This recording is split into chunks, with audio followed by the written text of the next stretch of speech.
Welcome back. It's a Monday morning. You're hanging out in the break room. Rochester's Classic Rock 96.5.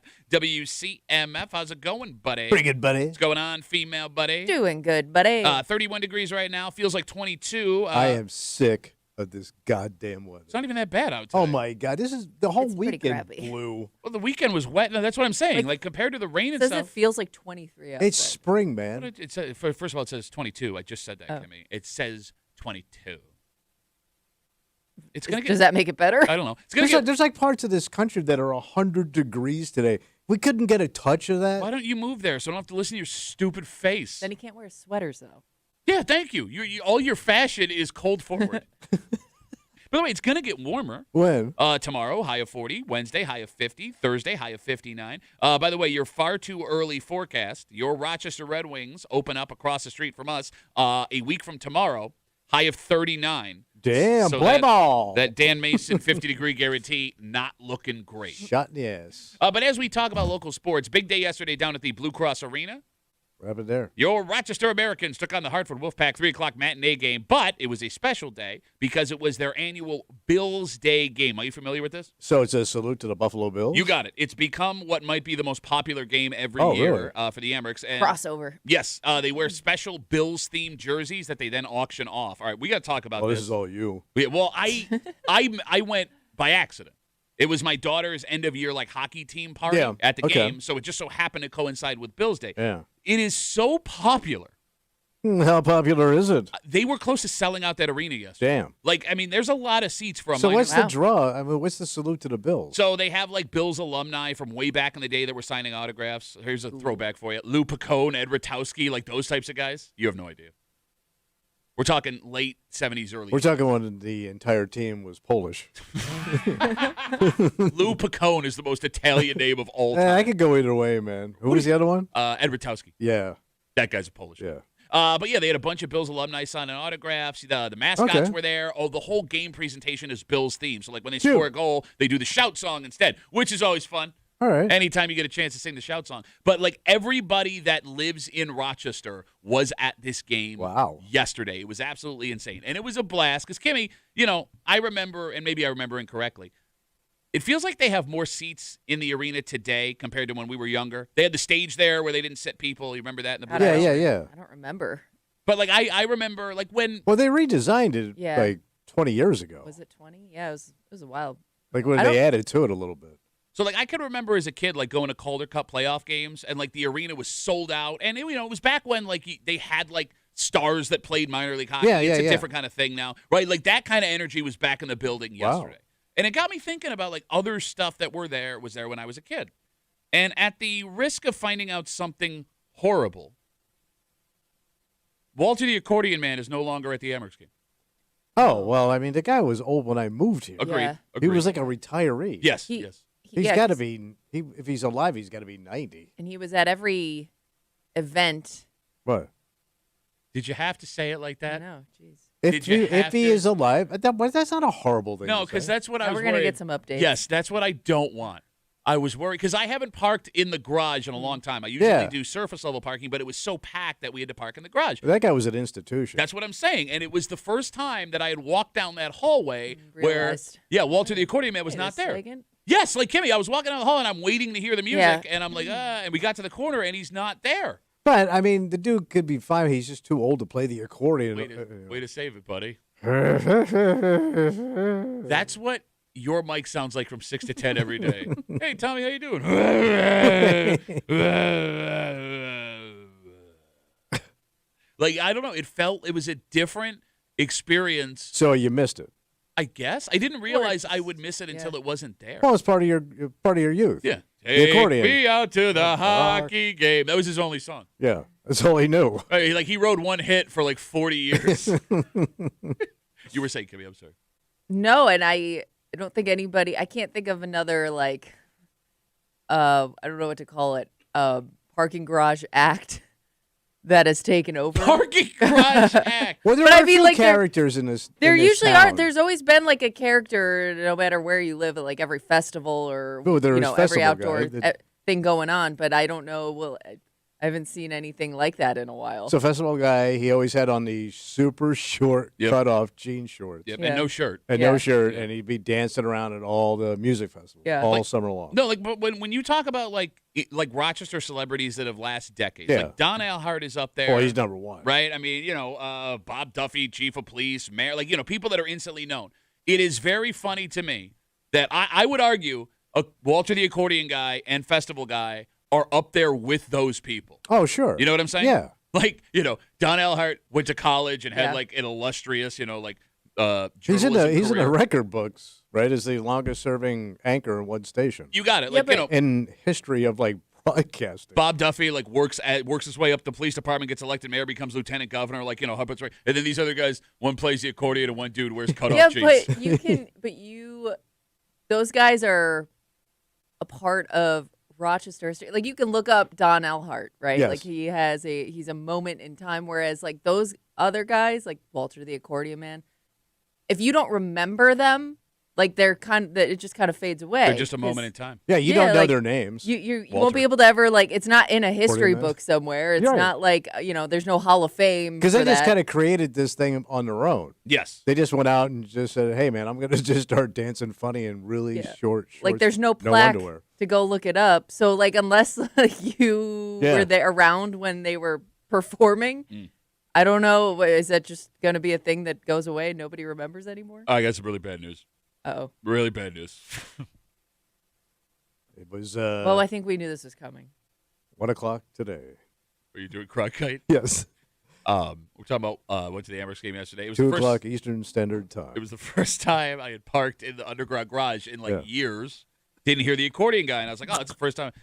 He passed away in 2020. They did a story. Why? Are you laughing? My God! It's been 6 years. 6 years. 6 years. And we think he's still alive. Well, they did a story in the DNC. How did we miss this? It was during. No, it was before COVID, December 10th, 2020. Yeah. I would have thought COVID. No, that would have been during COVID. No, it wasn't until March of 2020. It shut down. Remember the first thing December of 2020. But COVID was coming through. I'm an idiot. Nope. No, right. it was after. after. We have been through COVID at this point. Yeah, I am a dumb person. Thank you, Connor, for alerting us that Walter has passed away. All right, so you're never going to get. Do you think if you were looking to make some money now? Well, no, because nobody uses cash anymore.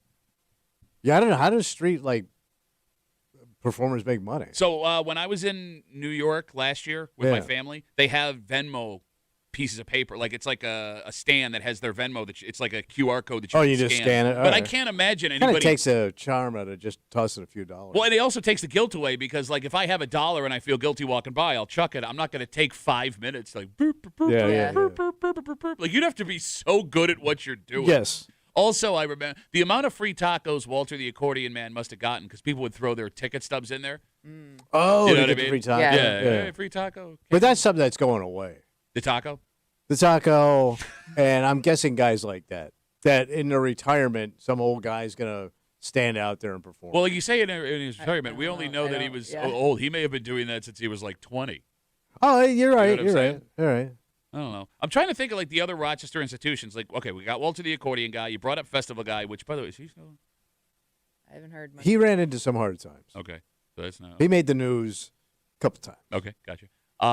Do you guys remember Trash Man at the Red Wings game? Yeah. He used to run around between innings. He was a superhero that reminded you to recycle. Right? Yeah.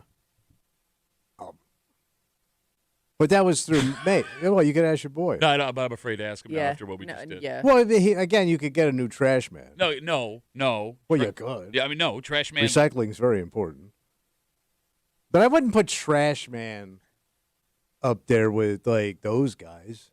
We have more bad news. Oh, Wait, what happened to Trash Man? Not Trash Man. Festival guy? Best Barber writes us and says, Festival Man also passed away a couple years ago. Also, he says they were running shorts with no netting, the shorts. Yes, I know. So everybody knew. So you got to see his penis every once in a while. Yeah, every once in a while you get a Nad shot. Yep.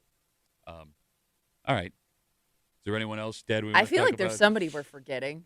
Like street characters that were famous in town. Because these guys are street characters. Yes. No, I think there's one more guy left when it comes to sports-oriented. Conehead. Yes. Get a warm beer from me, you drink it for free. Oh, okay, yeah.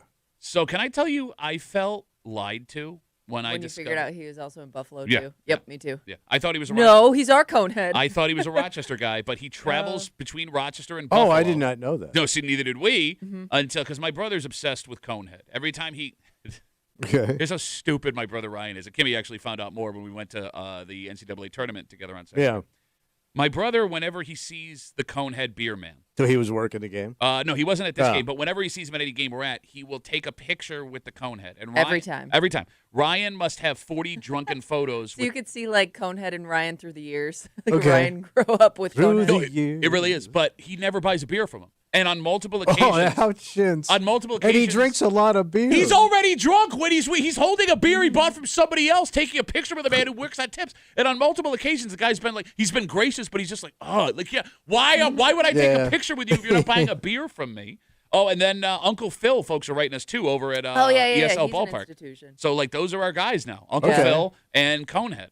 We got to hold on to them for dear life. Yes, we do. Losing all the greats. I mean, at least Conehead guy and Uncle Phil have gotten their right due. Both of them have had bobbleheads from the Rochester Red Wings. And by You the know way, you made it. You couldn't do a bobblehead with Festival guy because that would get us arrested. yeah. And those guys are employed. Like, Yes. that's their job. They're actual employees. I mean, Festival guy was not employed. You can't be sure. Accordion man was just the National Brotherhood of Accordion Players, I guess, if he was union. Of all the instruments you were going to busk with, play outside and try and raise money. Well, that's one of the original ones. The accordion? Yeah, well, the squeeze box and the monkey. Okay, and, all right. I mean. Okay, Peter Town said, yeah, we got it. Think about back in the day. Walter's got a squeeze box festival guy. There his penis. Think of the instruments that were around back in the day when they started doing this. Was that in a The guitar? guitar has existed since the beginning of time. Right, is that in a guitar? But Wait, when they started doing this, every instrument existed when Walter the accordion man was born. not where you could like make a living at it. You couldn't What? be tuba. Okay, yeah, tuba's one of those things. No, it's not You can't play tuba on its own. You can play the violin, you can play the cello, you can play Okay, fiddle. the bass. The fiddle would be a good street one because it's happy. It also has to have kind of happy. The accordion is not a happy instrument. Some people, I hate it, Yeah. but my father, being an Italian, loved the accordion. Is the accordion Italian? It's I thi- Polish. I thought it was Polish. Italians embraced it. I just know Okay. that because my brother and my sister had to take accordion lessons. My brother tried to start a rock band in high school Yeah. where he played the accordion. Oh. In his defense, Jethro Tull had a flute at that point. Okay. all So, right, I mean, all right. it's not the craziest idea in the world.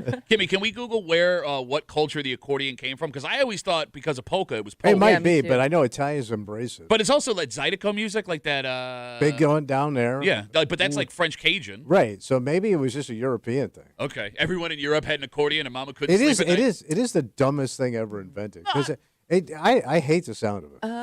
The invention is generally credited to German instrument maker Christian Frederick Ludwig Buchmann. Oh, it's a Buckman. The Ludwig Buckman. Bushman, I'm sorry. I said Buckman. You almost got us fired. All right, well, I guess rest in peace, Walter. Yeah. Rest in peace, festival guy. Yes. And hold on to our treasures that we still have with us. And the clock's ticking on the rest of you. Shut up. What is wrong with you? We have a Dynamite Shut Up. Cut a break for you this morning. TikTok race. Here on CMF. Dynamite, modern reference, by the way. Any movies after 1982 you want to do this morning? As we talk about sports, huge news What happened? coming from just east of us. Well, the NCAA tournament, the first weekend is over. Great basketball all weekend long. That St. John's game was awesome. And, if you watch that St. John's game, maybe you were longing for old Big East basketball when Syracuse was dominant. Okay. They weren't in the tournament. But a little taste of Syracuse past is back. Oh, what happened? They have hired a head coach, and it's the guy that every millennial Orange fan, Kimmy, wanted. But Yeah. we're not here to break news on college basketball. It's the situation he's walking into, which is what we're going to talk about, because it might be one of the most relatable things for people between the ages of like 35 and 65 can go with right now. Okay. Like when you start your job, it's you, a bunch of people your age, and a bunch of folks older than you. Yeah. And then before you know it, you turn to your left and you turn to your right, and you realize that one of your buddy's kids is at your job. Oh. And they're not visiting. They're collecting a paycheck. Damn. And that is what is happening with this guy who just got this gig. And we'll explain everything just after 7 o'clock here in the break room on CMF, plus a whole bunch more. But first, Tom. Yeah. Well, we talked about how playing the accordion now on the street, you're not going to make a lot of money because No. nobody's got cash anymore. But the good news, What's the good news? if you do have cash and you want to use cash, a state law that went into effect on Saturday is here for you. And I get that you don't use cash. No, most people don't. I just don't get why you're anti this idea. Because it's like going backwards. But it doesn't affect you in any way. In fact, it's going to help you. It slows things up. We'll get into it next here in the break room. On CMF.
look, I get that most people are not going to take advantage of this. Okay. Right? And I get that most people will laugh at this idea and they're, like you're saying, we're going backwards. But there will be a time. Oh, there's a time a-coming. That you're going to need this. And you will be thanking your lucky stars for this law that just went into effect. You laugh now, buddy. Okay, I can't wait. I can't wait for this. Ooh.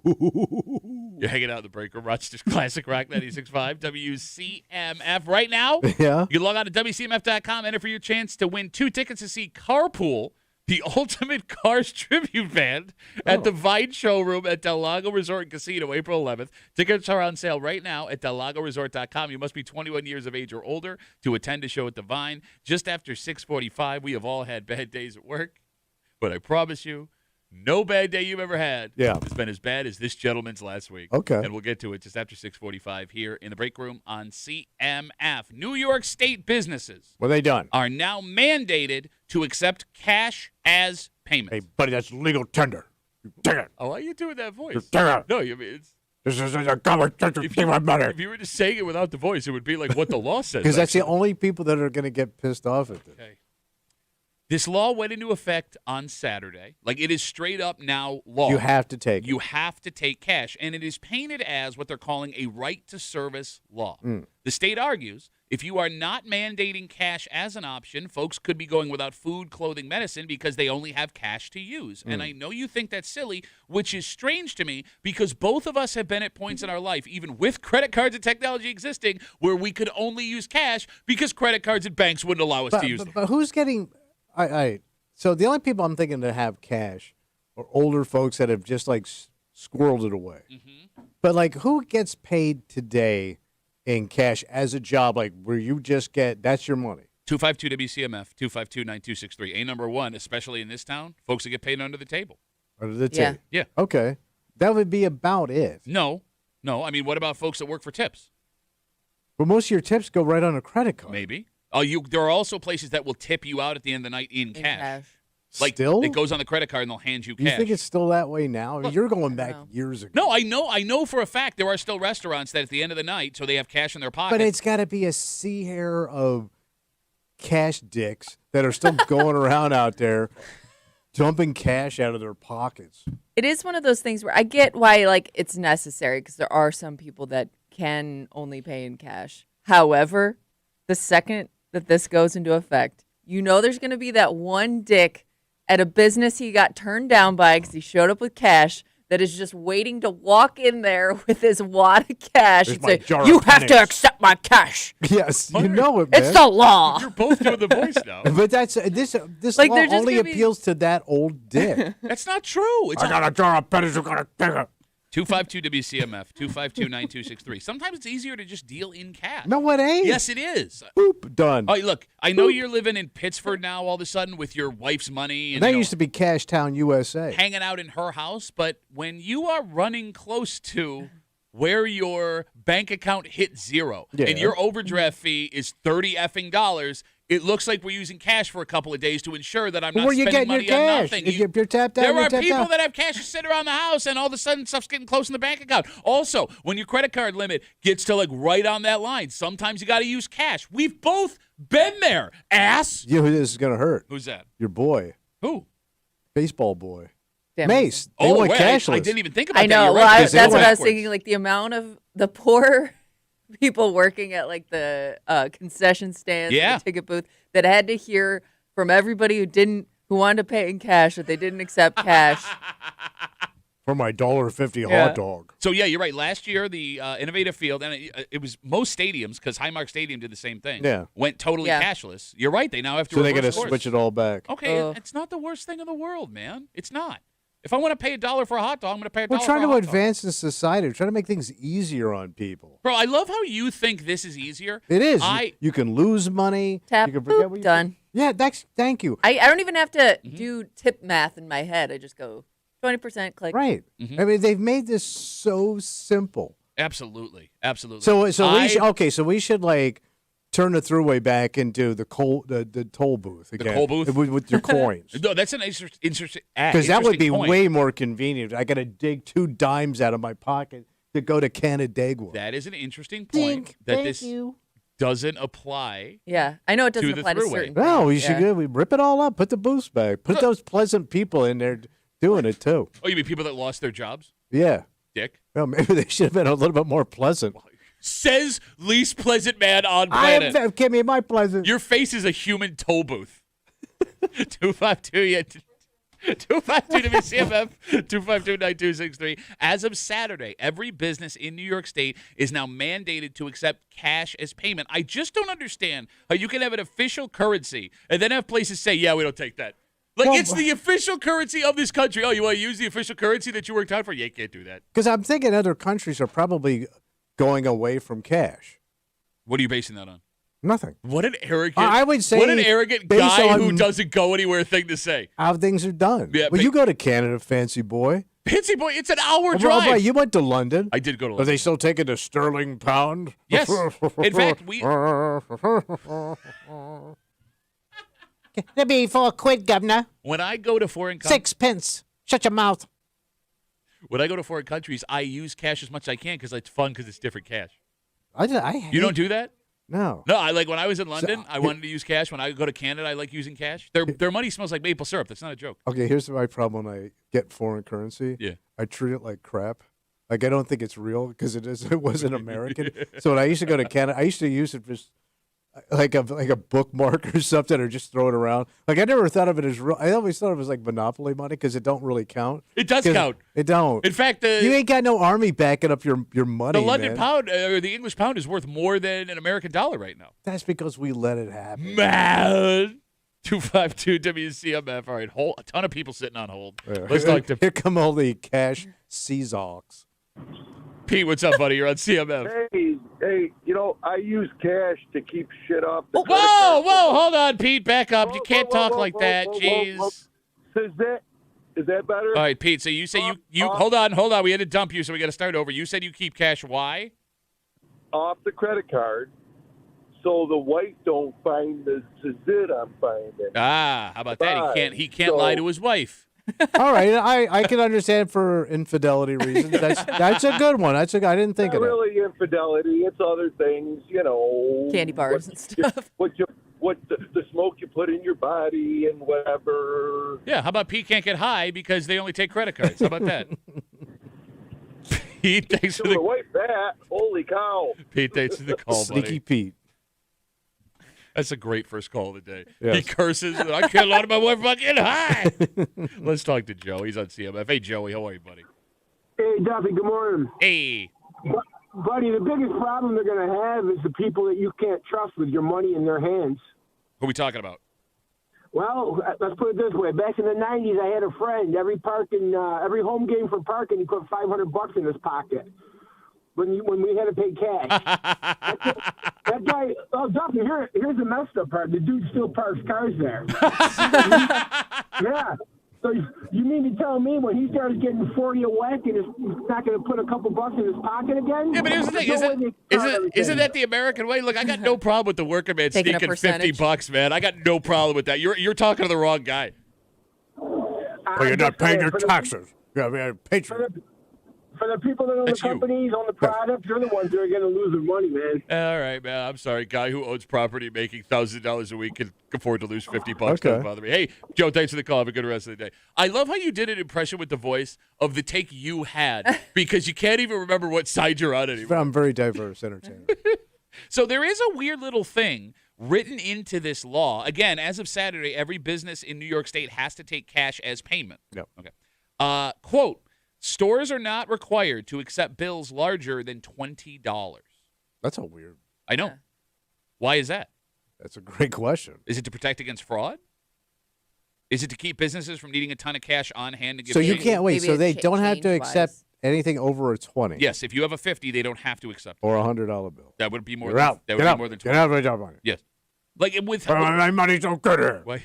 That is a weird rule. We've lost him in the voice. I know. It's so because you're like turning down $100. Okay, I love how you I hate. will not accept our money. Well, no, I mean, one, you have the potential for fake currency, right? So like if we're going to play devil's You advocate, could just print 20s. You also have, let's say I'm going to buy a pack of gum for $2 and I give you 100. Now you have to give me $98. Right, that's what I was change. thinking. Okay. Change-wise, it makes it easier. Right, but I still disagree with that idea. Again, if it's legal currency, you should. That have to doesn't be make any sense. And like, so it's only legal to a certain point. Up to 20, yeah. Yeah. So what's funny is like with how expensive things are right now, it is a strange exception. Like, what can $20 get you in the world right you now? Get a full cup of coffee. It costs $50 just to leave the house. Yeah. You know what I'm saying? And I get that most people don't carry around big bills anyway. Like, I can't remember the last time I saw a $100 bill in person. Yeah, me too. Mm-hmm. But still, like, if you're going to make people accept cash, I don't know why 20 is the cutoff. All right. Right? 252 WCMF, you were asking why people need to accept cash, why these stores should. Jimmy's on CMF. Hey, Jimmy, how are you, buddy? Hey, how you doing? Listen, guys, I use cash for all small purchases. And you know, people get in debt. They say they should use cash. To begin with, you mentioned the stores. It used to be the law. It says on all bills, if you look at like a $1 bill, even it says this is legal tender for debts, public and private, or something like that. There's a law. It says they got to accept it. It says it right on the bill. You can't take my money. I'm Jimmy. It says, this is Jimmy's it cash. says, in God we trust and legal tender. How you like that? That's right. Yeah. God said. So if you don't accept it, it makes you a godless human being. Yes, sir. Well, there was a case in the 1980s, a gas station on the east side. Their sign fell. They wouldn't accept 50s or 100s. A guy came into, and he says, look, if you don't want to take my money, I'll give you a check. He said, no, we don't take checks. All the guy had was a $50 bill. He took off. The cops went after him. He sued, and they settled. It was in the hundreds of thousands of dollars they had to pay this guy. How you like Stories that never happened from Jimmy. Jimmy makes things up. That's how Jimmy talks. Jimmy, thanks for the call, buddy. Have a good rest of the day. There goes Jim. Hundreds of thousands of dollars, buddy. Oh, of course. All right, look, everybody calling. We're late already. We're going to move on. I'd love to hear more from you, but we're going to move on. Because, look, there are bigger problems in the world than who's accepting cash. Absolutely. Right? Okay. Like, for example, you're going to go to work today and you want to do the best job you can. Sure. You don't want to make any mistakes. Mm-hmm. Mistakes will happen, however. Oh, you're human. We've all had bad days. I promise you, however, you have never had as bad a day at work as this man we're going to describe. And what I cannot understand is if he did not know what was happening, how he could go this far having no idea he did this many times. Oh. And we'll tell you what he did next here in the break room on CMF.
Look, we've all had bad days at work. Sure. I'm almost positive no one as bad as this day we're going to tell you about this guy had. Oh. However, most bad days at work involve bad luck.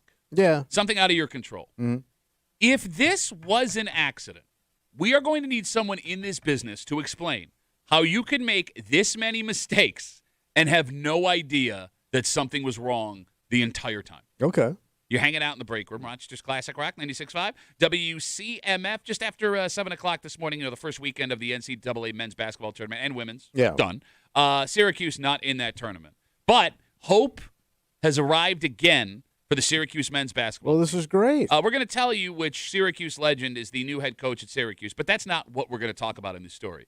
Because what this man is walking into is something that happens around the age of 35, 40. Can start to happen. Because that little kid that was running around that you were giving candy to, your buddy's little one. Yeah. A tyke. Yeah. All of a sudden, or wearing a tie or a Carhartt jacket. You're a grown-ass man. Doing the job right next to you. All right. And we'll get to it just after 7 o'clock here in the break room on CMF. A man from North Carolina is probably looking for a new job after several incidents on the New York State Thruway. What did he do?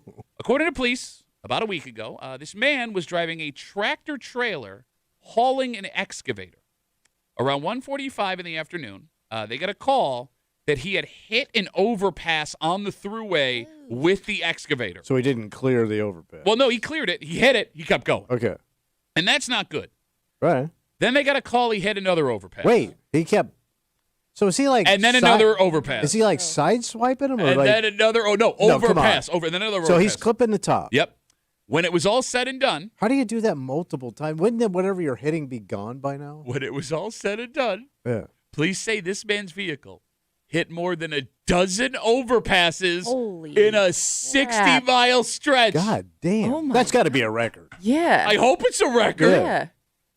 The driver was eventually apprehended. He was charged with reckless endangerment. He was issued 20 traffic tickets. When you hit at one once. overpass, you hit them all. So you got a coupon book of traffic Yeah, tickets. It's got to be a record for most tickets in one shot, right? Right. 20? Yeah. I would think. Yeah, that's a lot. In one shot. All right, so he was released on an appearance ticket. No Why? word. Well, they followed him out of town. Right. Right. No word on how many overpasses he hit on his way home. 252-WCMF, 252-9263. We don't work in the trucking industry, No. but I know we have a lot of truckers that listen. Mm-hmm. How does this happen? How does this happen? Yeah, like, because he's not charged with, like, being intoxicated Nope. or Right. drugged. Nope. So he was bang. He bang. Like, there's no way he didn't realize it, He's right? bound. Bang. Oh, Jesus. Is there, to the truck drivers out there, Yeah. is it possible hauling an excavator that kept hitting overpasses on the thruway that he didn't know he was clipping these overpasses? How about that poor guy waiting on his piece of machinery? Yeah, seriously. Hey, what happened here, man? Well, no, it's how we got it. I don't know, man. It's how I we didn't. got it. Yeah.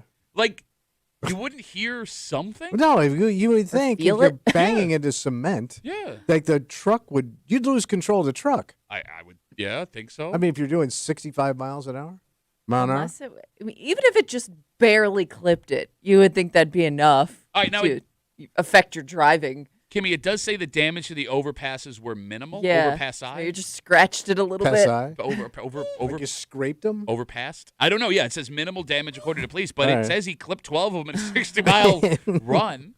All right. So without knowing how this works, Yeah. with this guy hauling an excavator from North Carolina, clipping 12 overpasses in a 60-mile period, two potential explanations. What's that? One, he had no idea what was happening. Right? Okay. Okay, hard to believe. Or two, he just didn't care. Okay, that's a weird thing to have happen to you. What do you mean by that? Well, like you don't care. I mean, Yeah. this is like your gig. Okay. Yeah. I mean, maybe you own the truck or you're driving for the boss man. How do you not care? Well, all right. Walk through this with me. I mean, because this is a job. Yeah, no, I get it. I don't know anybody that has worked in their life that hasn't had a day where they've been either sick, tired, stressed out, looking forward to something else, where they are doing work Okay. and they are doing really shoddy work, Yeah. and they're just trying to get to the end of the day. I don't care. Just get me to Yeah. the point where I punch out and I'm done. And I guess it's not out of the question Yeah. that guy could have been at this point. Yeah. Okay, but like, you did it 12 times? 12 times. Full time. 12 times. And you had it like after a while, like let's say I hit 10 of them. Yeah. Man, I really started ass bracing myself for the 11th one and be like, oh, goddamn. Counterpoint. If you've already cleared 10, what's the 11th? But I don't know. Maybe this was a little different. I mean, are all overpasses the same height on the thruway? No, because they give you those numbers, and I think they're different. Because, some of them are super old. Yeah. Maybe the new ones are all the same height. But they always give you the number. On the thruway, though? I think so. Thruway. Maybe not. I would think that they would all have to be somewhat similar, right? Because, there's a limit. Look, those trucks take the thruway all the time. It's like a main artery for American So what made his different? So it says that he had an excavator on top. So this wasn't like so it's a big, heavy, tractor. Yeah, but it wasn't like a box trailer on the back. Right, yeah, it was an open trailer. Yeah, because those box trailers all seem pretty standard in height, right? As I'm talking out of my ass. All right, so maybe the piece of machinery was clipping it. Yes, that's what it sounds like. Okay. And maybe, I don't know, maybe he tied it down wrong. That's why I was, you got to watch some ties, son. 252-WCMF, 252-9263. A man from North Carolina has been arrested after police say about a week ago he was driving a tractor trailer hauling an excavator on the 90. Around 1:45 in the afternoon, police got a call. He hit an overpass with the excavator. Then he hit another one. Then he hit another one. Then he hit another one. In the end, police say he hit more than a dozen overpass-I in a 60-mile stretch. He got 20 traffic tickets at one time. He was arrested for reckless endangerment. How did he only hit the New York overpasses? That's another great question. Maybe he wasn't on the thruways? Well, no, but there's also you're going to tell me that every overpass is tall. Do we have smaller overpasses in New York State? Because if he came, I guess we don't know he was coming from North Carolina. It just said the guy was from North Carolina. Yeah, which is kind of disappointing because one thing I can say about Southern men, they're really good drivers. Yeah, apparently not. Well, maybe he didn't get the message. It's a home of NASCAR, for Christ's sake. Maybe he didn't go to the track? Oh, maybe that's his problem. One of them, yeah. No. Didn't take the course. Let's talk to Jake. He's on CMF. Hey, Jake, how are you, buddy? Hey, good. How are you? Good, Jake. Where you going? Well, I'm thinking if he barely nicked it, he might have just not been able to feel it enough. All right. And when you're driving around those trucks, it's kind of loud. And so you either just thought it was some of the road making the noise or he had his music up too loud. All right. So, Jake, how long have you worked at trucking, buddy? Well, I don't like work in trucking, but I've driven around the box trucks quite a bit. Okay. 26-foot And box he's trucks. seen trucks. Okay, but no, but wait. When you say you don't work in trucking, what circumstance would lead you to driving a box truck and you don't work in the trucking industry? Well, because I don't have that job anymore. I used to deliver furniture. Gotcha. And then, Okay. I delivered for residential, and then I delivered for commercial. Okay, all right, understood. So have you ever clipped an overpass? No. Lame. But, I mean, he had a flatbed, and he had an excavator on there. I don't think he was hitting the excavator with the overpasses. I think it was the top of his truck, probably. All right. All right. And he wouldn't know that? Well, he's saying the truck's pretty loud, so maybe he thought it was a bump in the road. I mean, I think if it was something hitting it, it must have been so small, because if it was something big, it would have definitely made a commotion and made him have to pull over, and someone else would have seen, and it would have maybe even thrown him off the road if it was something big. All right. Well, Jake, thanks for bringing the energy this morning, buddy. We appreciate it. Yep. All right. There wasn't enough commotion for him to do anything about it. I see. That's what Jake says. Well, here's the thing. Jake would have heard every clip because he talks like this all the time. Hey, did you guys hear something? All right, hold on, though. Let's say, he thought it was a bump in the road every time. You don't find it a little weird that every time you went under an overpass, there was a bump in the road? The same damn bump. Right? Like what, in New York State? Yeah. They got that famous bump for overpass program that they're working out.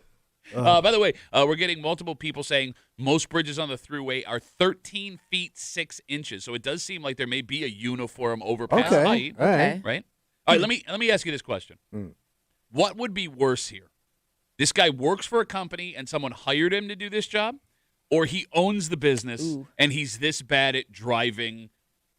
Oh, the second. The second one. Being the owner operator and you're tearing up your own equipment. I got to go with the first one. Why? Because if you're an employee of the company, I think I would have way more anxiety having to answer to the boss in this situation. But this one costs you. But if you're The owner, yeah. this is directly costing you money. The other guy just gets fired and he can go get another gig. This guy could be out hundreds of thousands of dollars. Yeah, I mean, does he have to pay for the overpasses? What's the excavator How about cost? his insurance? To like, if he wants to stay in trucking. All right, what do you think 12 dings on a throughway overpass cost you insurance-wise? It's got to kill you. Like, your insurance adjuster would have to think you're kidding when you're called, right? It's a gag. Like, no, seriously, though. No. How many? More than 12. Over how many years? No. 1 day. 60 miles. It was not even 1 day. 60 miles. Yeah, 1 hour. He hit 12 overpasses. In an hour. Yes, yes.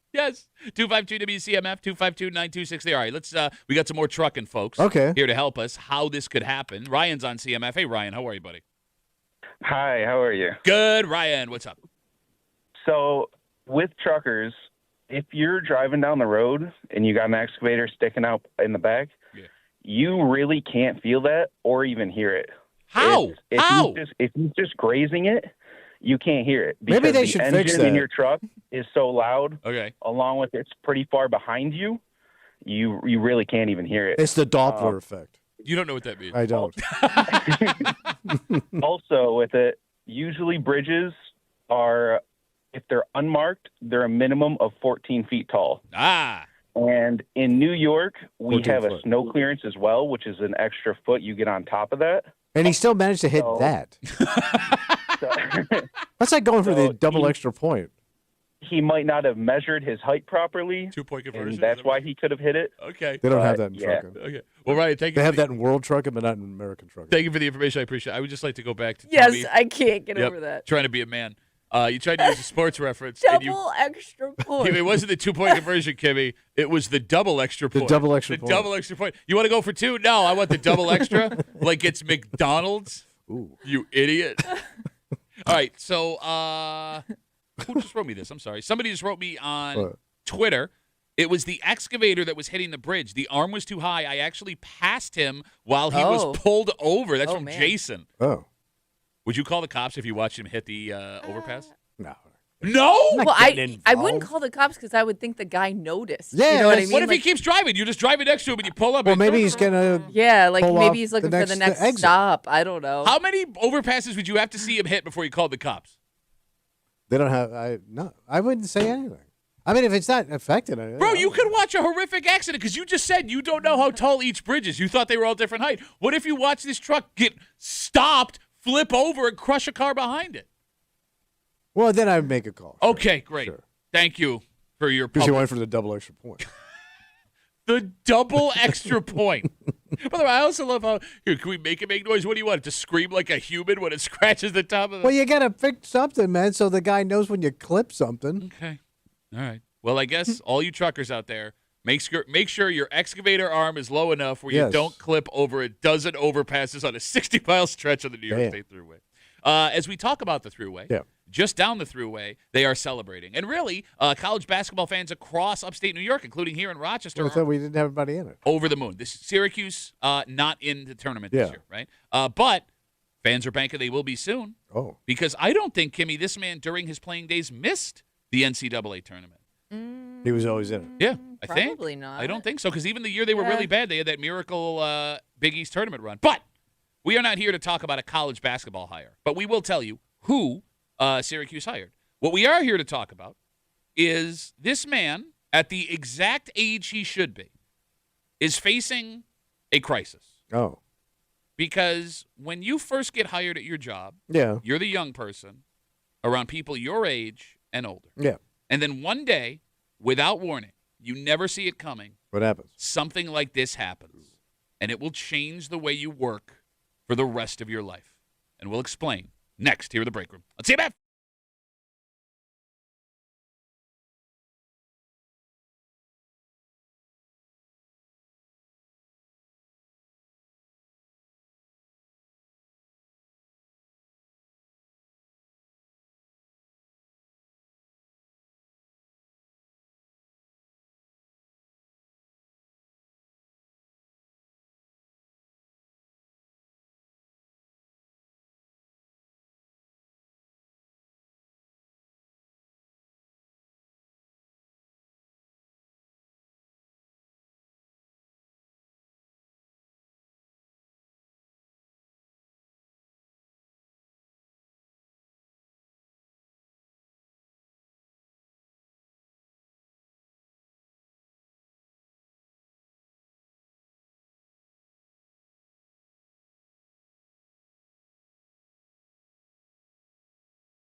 There comes a time in every person's life. Oh, sorry.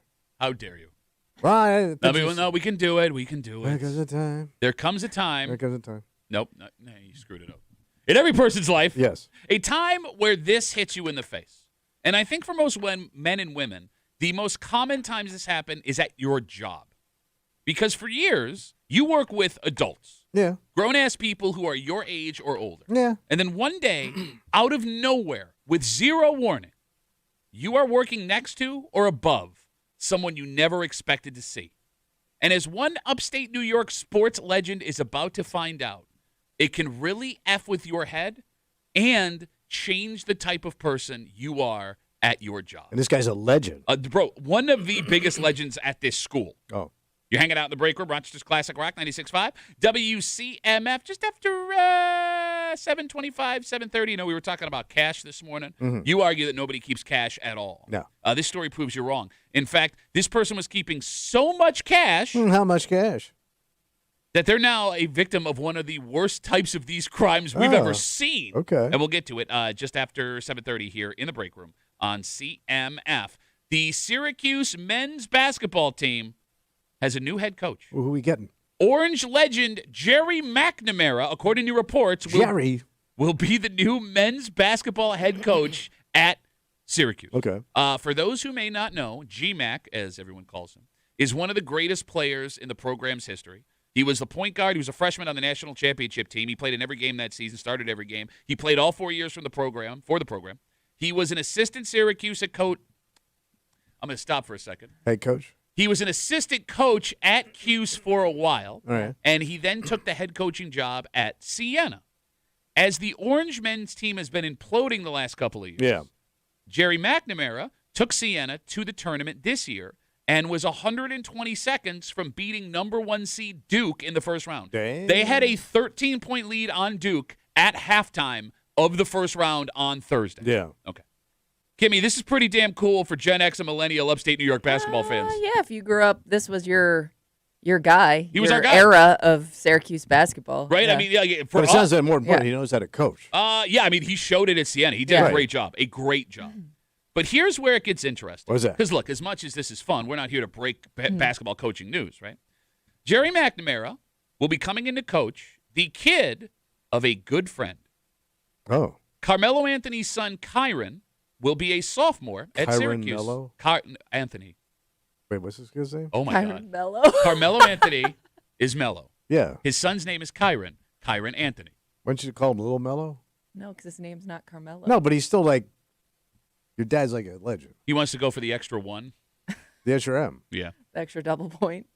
Mello, the big one, Yeah. and Jerry McNamara won that national championship together at All right, Syracuse. So now he's got his kid. He is now coaching his buddy's kid at the school they had this massive success. And it's very romantic, right? Yeah. Like, I know all Orange It's like a fans. movie. Yeah, it is, Yeah. right? But it's also something everyone of a certain age will experience at some point in their life.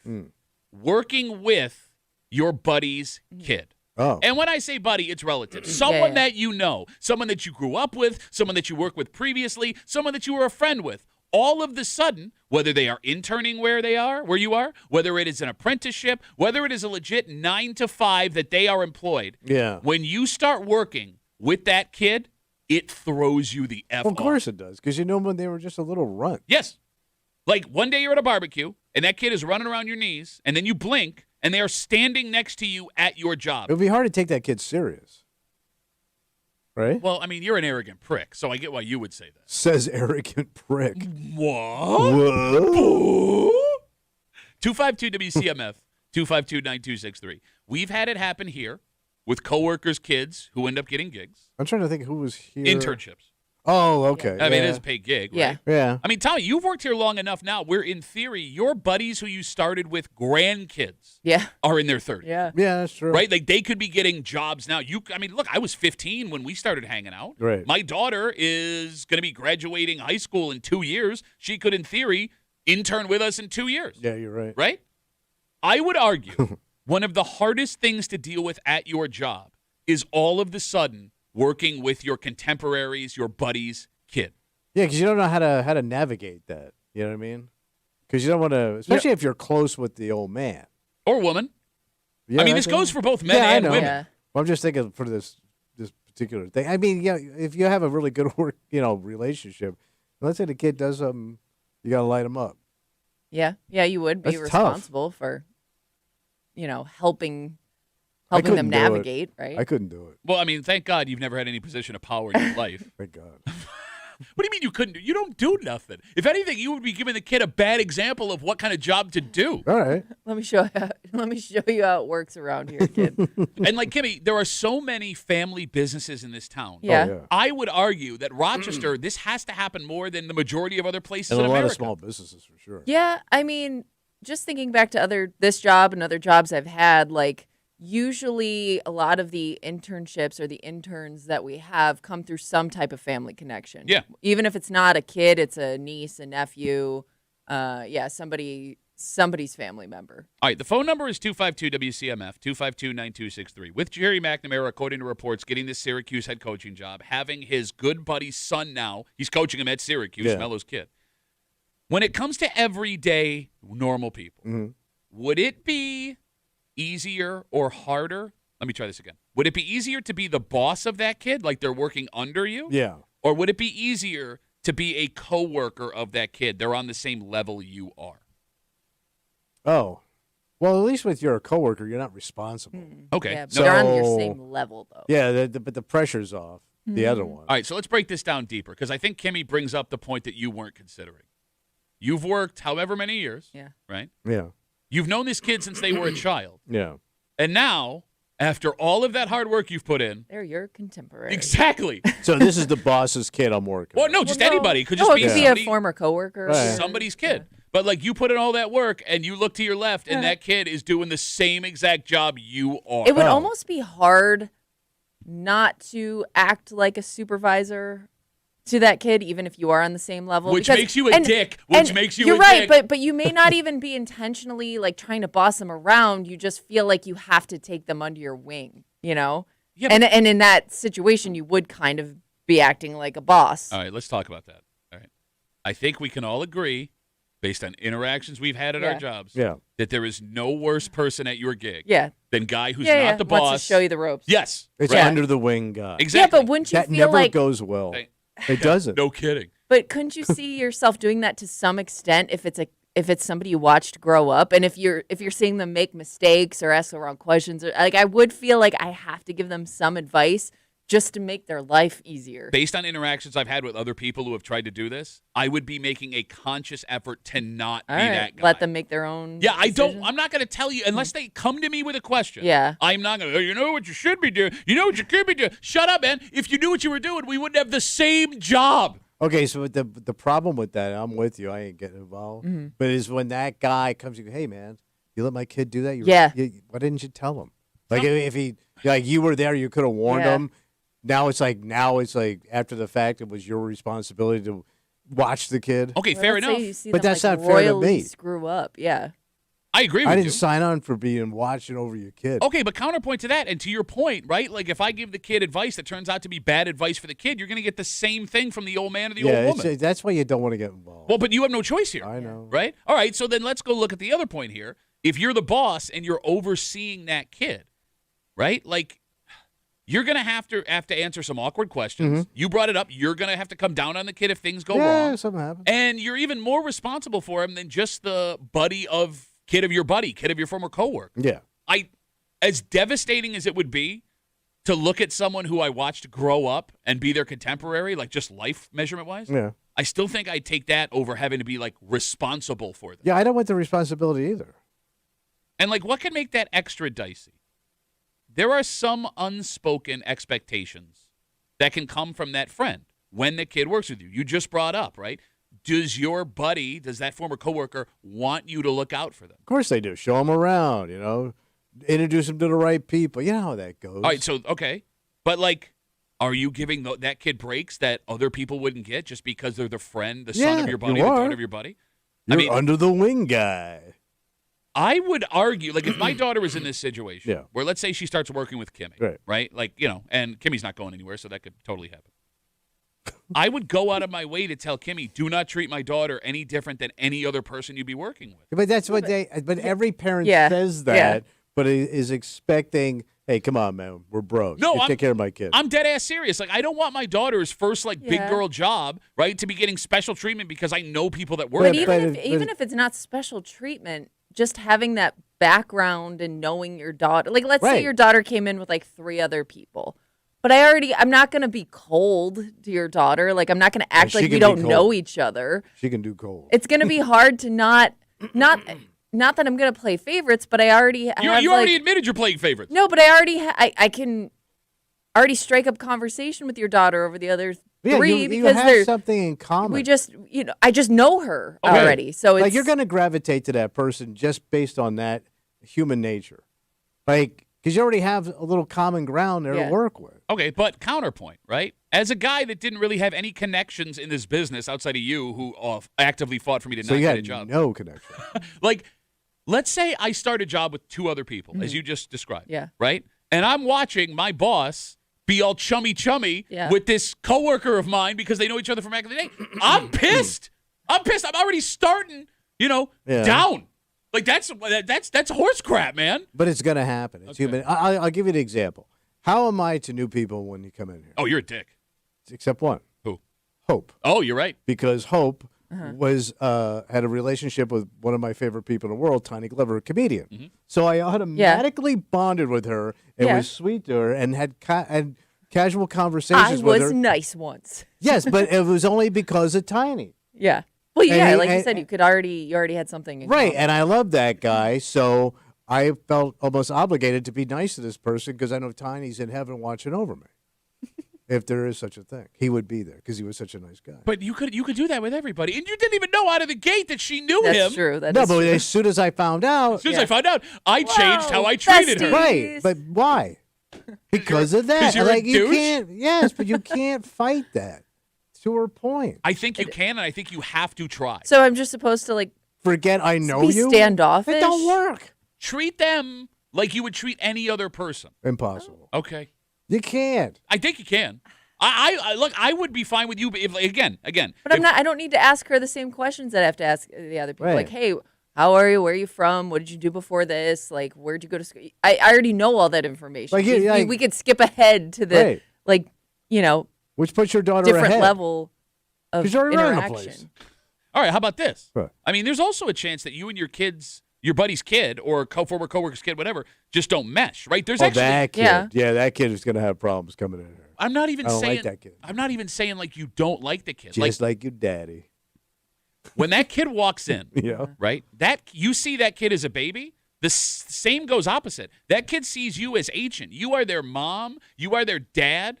They don't have stuff to say to you when you're not working. Like, how would you relate to my daughter right now if she came in and started working here? Oh, I could. Hockey. Right? Yes. But they, like my, a 22-year-old kid does not want to talk about their weekend with you. No. You don't want to hear about their weekend. No, I don't. Right? So, like, just making that work, period, is going to be tough. Now you have a responsibility because it's someone you know's child to make it work. That sucks, man. It's too much. But it happens. And they ain't paying me. Wait, what? They ain't paying me to watch your kid. Okay. But you just said right now, I feel like I have an obligation. You can't turn it off. You do. Would it make I guess it depends how close I am to that person. Okay. You know what I mean? No, I disagree. I think if there's any familiarity, that person expects you to look out for their kid. If I don't like the guy that much. You talk tough. I don't like your mother. You talk tough. But especially if I don't like the mother. What does that mean? Yeah, you know. Why is there a difference between liking the mom and liking the dad? It just, I don't know. You bring up another good point. What? You're going to, let's say somebody starts a gig, right? Yeah. 23, 24-year-old kid. Yeah. You don't know them, they don't know you, and you're talking to them a little bit, and you find out that one of their parents is someone you don't like. You're going to hold that against the kid? Not overtly, but it's going to change You're gonna look for signs. I mean, there it is. Oh, yeah, definitely looking for that. Just like your mama. So that kid's already behind the 8 ball. Only if you start acting like your mama. No, because you're going to look. You just said you're going to look for signs. Not look, but if it presents itself. I think that this also could be a double-edged sword because if, let's say, you're a really private person at work and people don't know much about you and your background, but like that kid growing up, seeing all of you, and let's say you're buddy with that kid's dad, that kid's seen you and all your bad habits potentially and knows everything about you because, I don't know, they've been around you their whole life. Like, do you have to have a talk like, hey, listen, nobody knows that side of me here. But I mean, Kimmy, even if you didn't have like some drunken person, like they've seen you with your hair right, down. but they know all your dirty laundry. Yeah. They know your family probably. That's right? a good point. But I wouldn't bring it up to the kid like, hey, don't say that. Well, because now you're But putting they it could, on the radar. He start to might talk have about forgotten about it. stories. no, you never forget Yeah, your no. I don't dad's know, but I'm buddy's not going to stories. remind the kid. I don't know, man. It might be better to get ahead of it. Don't. I Because might- now you're saying, hey, man, I've got a weakness here that you can manipulate. They already know it. And by the way, the No, kid but he may have forgotten, but Okay, all right. you're putting a pin on it. until one day the kid doesn't realize he says something he shouldn't say, and now it's like, ooh. I would roll the dice. So the biggest problem here, It's the biggest problem. we talked about not meshing. If we go back to the story that started this discussion, again, Jerry McNamara, Syracuse basketball legend, reports are that he has been hired as the new men's head basketball coach, which is very interesting because his teammate for that national championship run, Carmelo Anthony, his son Kyron, is on that team right now. He's going to be coaching his good buddy's son at Syracuse. Melo's kid did not have the most pleasant first year at Syracuse. Like, it was rough for him. Okay. He didn't get along with the coach, it seems like. There was a game where they benched him straight up for no explanation. But the team was terrible. Yes, they were. Not great. Here, let me put it this way. All right. If Syracuse did not fire the head coach, there was a chance that Carmelo's kid was going to I transfer was out. wondering that, yeah. Let's Might say have saved that. Jerry McNamara, doesn't give the kid the minutes that he and Carmelo thinks the kid deserves. All right. That could be a problem. Does that ruin the friendship? It could. I mean, especially if the father gets involved. Right? Like, I mean, 'cause I don't know what kind of friendship they have. I would imagine if you win a national championship together, you're buddies for life. No, Carmelo has done several interviews. This is a true story, by the way, where when he won the national championship, he was anticipating coming back. He was having so much fun in college that he did not want to go to the NBA. And Jim Boeheim sat him down and said, if you come back here next year, I'll kill you. He said that's a quote from Carmelo Anthony. He forced him. In fact, if you go back and watch the press conference where Carmelo is declaring for the NBA, he's bawling his eyes out. Oh, no kidding. So, I mean, all right, so there was a brotherhood. yes, it tells me that I just want to hang out with my buddies. They have to be close, don't they? Pretty big gap there. I mean, Carmelo went and played in the NBA. Yeah. Yeah, I mean, did they go their You separate never ways, see them. though? Have you ever seen them together? So did Jerry and, like, doing McNamara any- play professional? He had like summer league stints with the Sixers. He's So from no. Pennsylvania. No, Yeah. no. I mean, they've obviously went in different directions. Yeah, but You know. G-Mac went essentially right into coaching after he was done playing. Okay.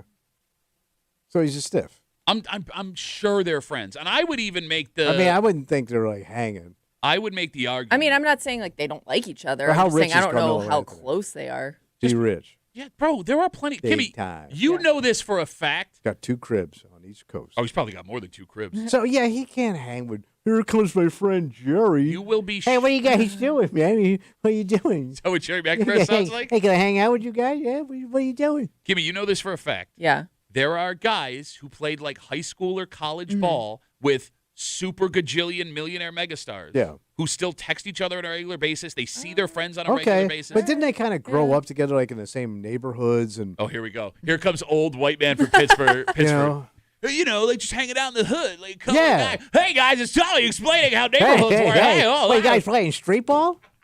Going for that double extra point there? You're pretty cool. Kimmy, good from just a Mm-hmm. basketball standpoint, I am excited and I am super scared. Yeah. For Jerry I mean, there's a McNamara. lot of pressure for him in that role because again, people love the hire. He's Syracuse royalty, but with that comes a lot of pressure. You also still have the ghost of Jim Boeheim hanging over the program with Yeah. him there. Yeah. Oh yeah. I mean, he made it difficult for you on the way in. And the way out. You know what I Yeah. mean? Like, Yeah. Is he still in the area? Boeheim? Yeah, he Like, lives- is he still like I part of the think- university? He has a like emeritus job Yeah. in some way, but he has no problem commenting. Like, for example, after Adrian Autry, that was Adrian, right? I always say Gene because you screwed me up that one time. Gee, Audrey After- comes in on a horse. The former head coach of Syracuse, who also played under Boeheim, was fired. Boeheim did an interview where he blamed the kids for getting his former assistant and player fired. Goddamn kids. No, but like Pretty cranky there on the way out. You don't want that guy. Yeah. Like I know Boeheim is royalty around here, But he like, should be quiet. He does not make it easy for the people that are coming. Which is a after dick him. move on his part. I would agree with you, but so we sit back and we watch Mello, Go get him, Jerry. Mello and Jerry times 2 in Syracuse. You are anti-cash this morning. Yeah. Well, we shared with you earlier that as of Saturday, this past Saturday, every business in New York State now has to accept cash as a form of payment. And it sounds like this person might be very excited about that. Oh. Or at least they were until this went missing. Because we've seen stories like this before. We're a big mattress money town. Yeah. But, Kimmy, we've never seen this much money. Yeah, Much money. That was a lot. We'll get into the story next here in the break room on CMF.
I mean, having this much money would be awesome. Okay. Because, Kimmy, based on the details here, the fact it was lying around doesn't seem like this money was, like, marked for anything.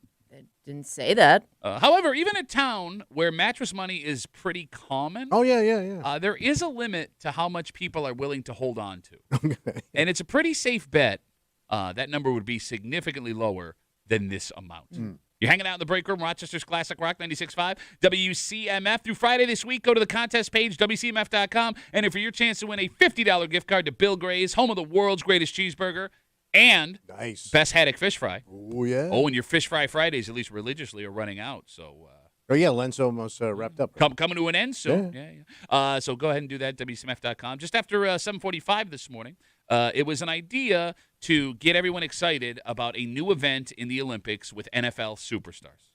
And this plan that they did over the weekend backfired in the worst possible way. Whoops.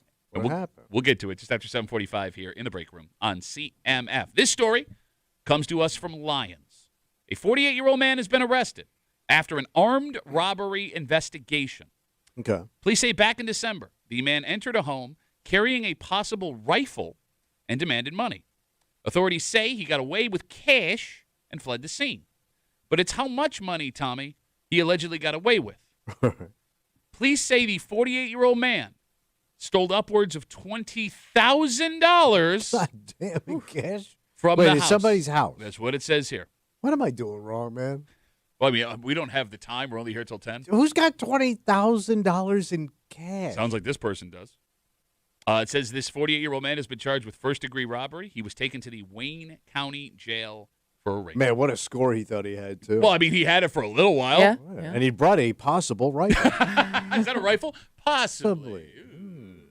So, $20,000 cash in the house. Yeah. If the allegations are true, the man robbing the house must have known there was that much cash sitting around. Yeah. Right? I mean, you don't. I would assume. Like, if you're going to Unless rob you lost one. track. Sure. I don't know. But I'm saying, like, you rob one house and you walk away with $20,000. And I know what everyone listening is thinking now. There are no charges for the person who the money was stolen from. And we don't like to victim blame here. There's no indication that they had that much cash because they were doing something illegal. You get what I'm saying? True. Okay. I'm just letting everybody know. Because the first. Not part of the story. Yes, the first call is going to be, what you got the $20,000? They could have been on Family Feud and hit. They pay you in cash. We'll tell them what you're going to win. $20,000. Is that you, Steve Harvey? I know. What was that? Like I said before, What? I know that our area is full of people who still keep cash lying around the house. But that set's got to be dying off. No, I think that gets handed down generationally. Yeah, but they got to piss it away to kids. Well, no, because, like, bro, I'm telling you, having grown up this way and knowing people who grew up this way, if you have a parent or a grandparent that believes in mattress money or coffee can money, they will pound into your head why you need to do this. And it gets, I'm telling you, man, there are people in their 20s, 30s, and 40s. Because somebody needs to take that money and go have some fun with it. Why? Because that's what money's for. Life is short. I mean. I'm not handing it off to the next generation. No. Not that it's the money that was handed down. I'm saying when you make your own money, you need to have some in the house for yourself, right? That being said, I didn't think $20,000 was an amount of money anyone would feel comfortable keeping in cash in their house. There's probably people that have mind-blowing amounts of money, I guess. But why? I don't get Why? it. But Emergency let's say money, you're I somebody guess. that's my age. Yeah. And you've been squirreling it away for 40 years. It's going to add up. I would think you would get to a certain point where it's like, okay, now we're going to put some of Me? this cash Well, away. I'm partying with Okay, it. not But partying. no, but like you might be saving it for your children. You want to hand it down to the kids. Okay. But What do I need in my God willing if I live another 5 years, Pat? Take the money. God willing. Why are you talking like that? Because that's how these people talk. Say they just kept adding it to a safe or wherever it is that they store it. It is possible they may not have really known how much was in there. You're not counting it every once in a while. That's the funnest part of having money. Oh, man, that would be the greatest part is putting it on the, laying it all out and looking at it. Yeah, like if I had this much money on a weekly basis, I would put it out on my bed. I got to look at it. Yeah, right? All right, I'm going to start with Kimmy here. And the phone number is 252-WCMF, 252-9263. What is the most amount of money you can have in your house in cash and sleep soundly at night, where you are not worried that something's going to happen to that money, and if something happens to that money, you are devastated? Kimmy, what is your number? The most. The most? Like $5,000, like a couple grand. $5,000. Yeah, 5,000. Let's put it at 5,000. All right, so now I'm like when I leave the house, I'm like, not even like that I think somebody's gonna break in and take it, but like what happens if there's a fire? Yeah. Or you know what I God. mean? Something destroys it. Like now I'm worrying about it. I'm aware of it. And I want to be clear. I get this is a joke of a conversation Yeah. because the majority of Americans don't have $400 cash in an emergency. But in a hypothetical situation, Tommy, how much money are you comfortable sleeping having in your house in cash? Like I'm now worried about. Not if it's gone, it's gone. Whatever. But I have this cash in my house. I would say Take your time. $3,000. $3,000. So slightly. That I'm not worried about. So you think you could afford to lose $3,000 and be okay? I can't, but that would be the maximum. But I don't want to kill myself. Okay. Is there an Well, amount? you know what I mean. Not like when I hang myself literally, but yeah, because I invented hanging. Is there? It's literally a game you could play. What is not a game? Hangman. Oh, shut up. Is there an amount of cash, if I had it, that is recommended to keep inside my house? Like, it's good for emergencies? Yeah, I'm saying, like, you should have. Is there someone that recommends you should have? I thought they say you should have. Why do you do this? 6-month reserve money in case something happens, you lose your gig or something like that. But that's like in the bank. Yeah, that's not in cash. Well, how much? Maybe a month's worth of expenses in the house? So right now, I believe it's Sweden with everything going on in Sweden, the country of Sweden. With who? Oh, I thought you meant the town. Yeah, like town of Sweden, you idiot. Yeah. Because of everything going on in the world, the town of Sweden is recommended. I don't know. I believe they told their citizens to have 2 weeks' worth of cash in case all of the banking systems go down in emergencies right now. Okay, all right. Kimmy, can you Google how much is recommended in cash to have in your house? I ain't got no 2 weeks.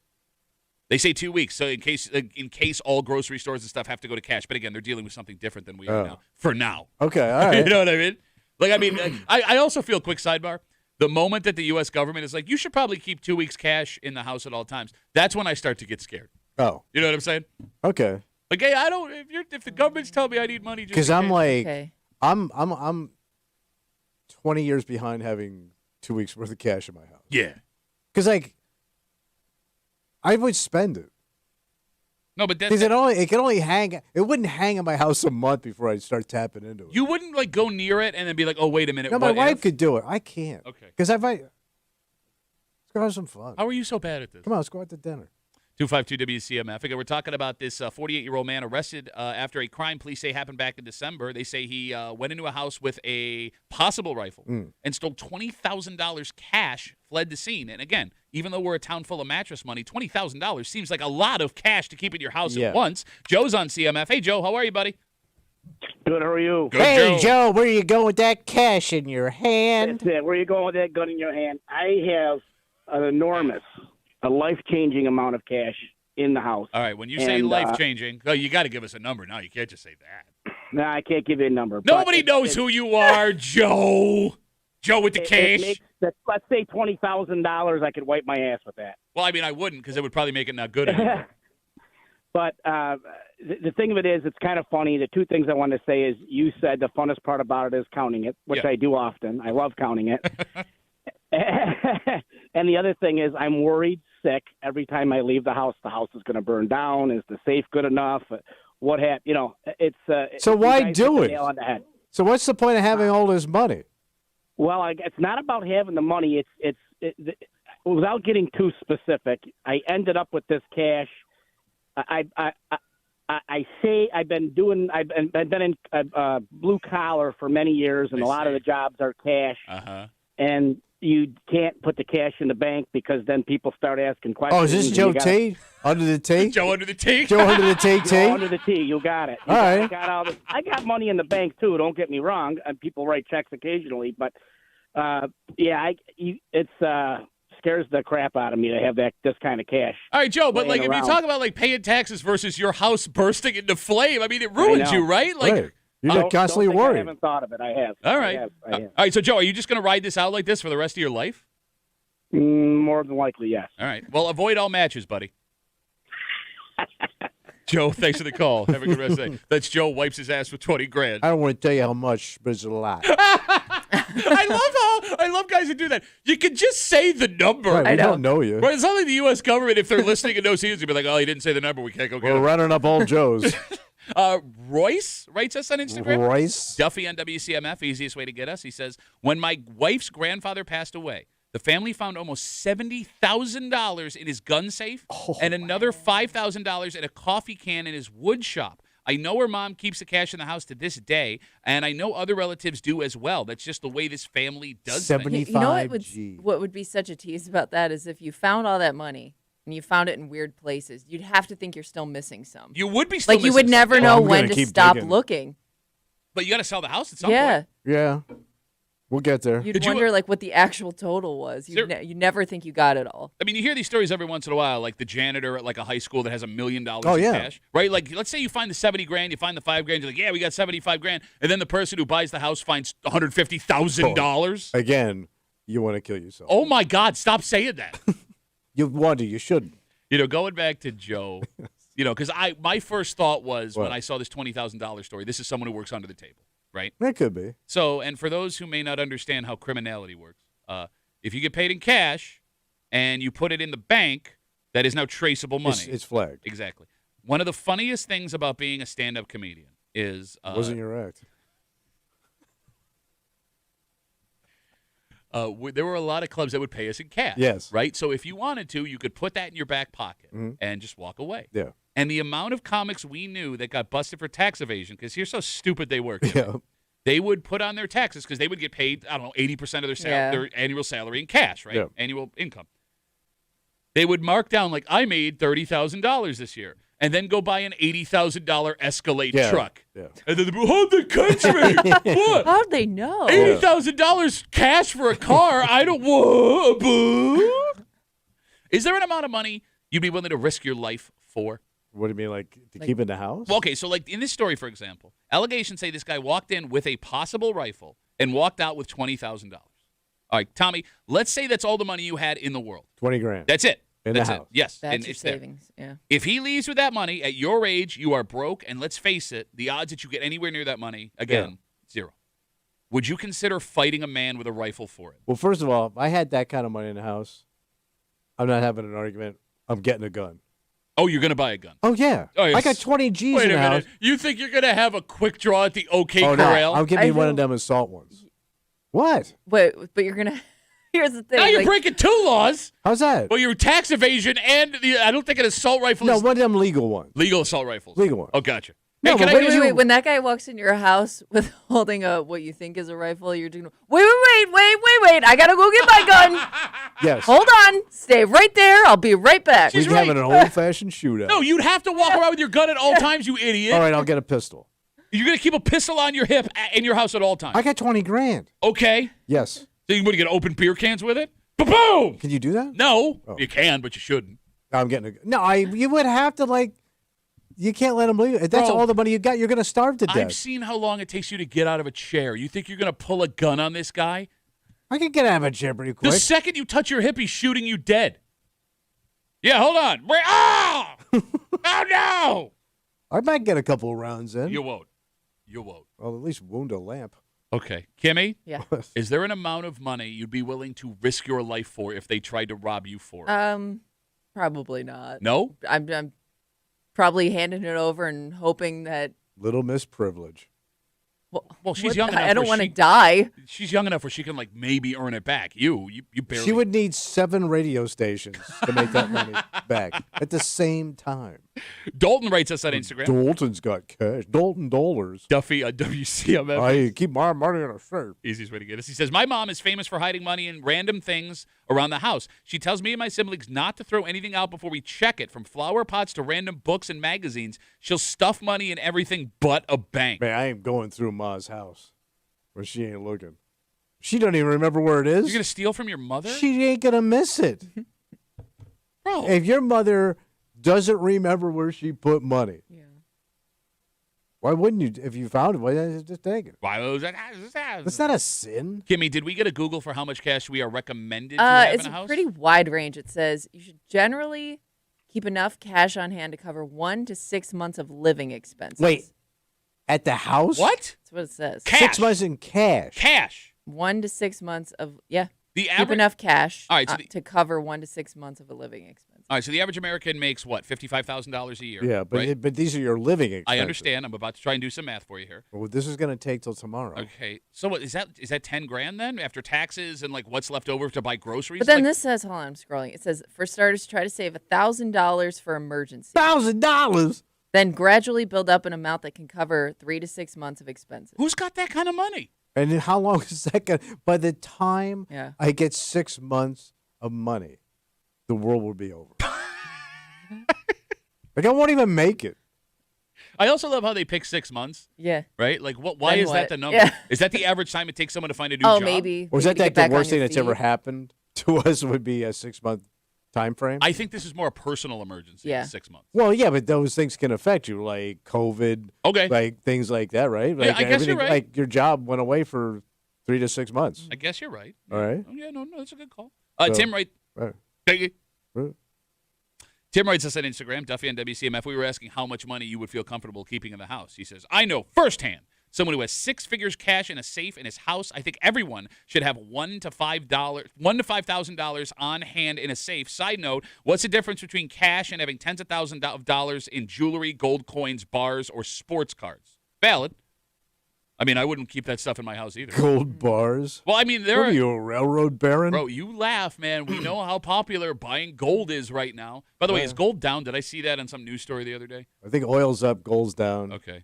So sell, Does those- buy. Does that always happen? I don't know. If oil goes up, gold goes down? Gold goes up, oil goes down? I thought in a crisis everybody buys gold. Buy! But then wait. Well, now, okay. So it should be up. Should I buy gold? Yes. Don't wait to buy gold, Pat. Buy gold, then wait.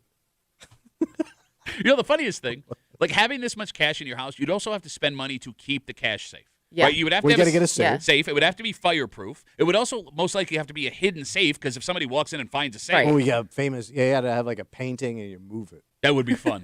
Or like Secret room. What do they call those? The Murphy beds, where like you pull it out Oh. and pull the thing down, and there's something Just behind say- the. ooh, Yeah. yeah. Ooh. All right. Right. Okay.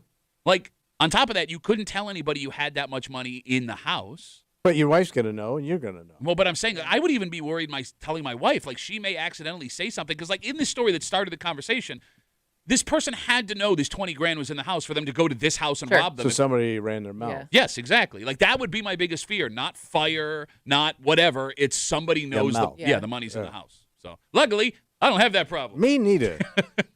Let's take a break. All right. This was supposed to be promo to get people excited for a new Olympic event coming in 2028.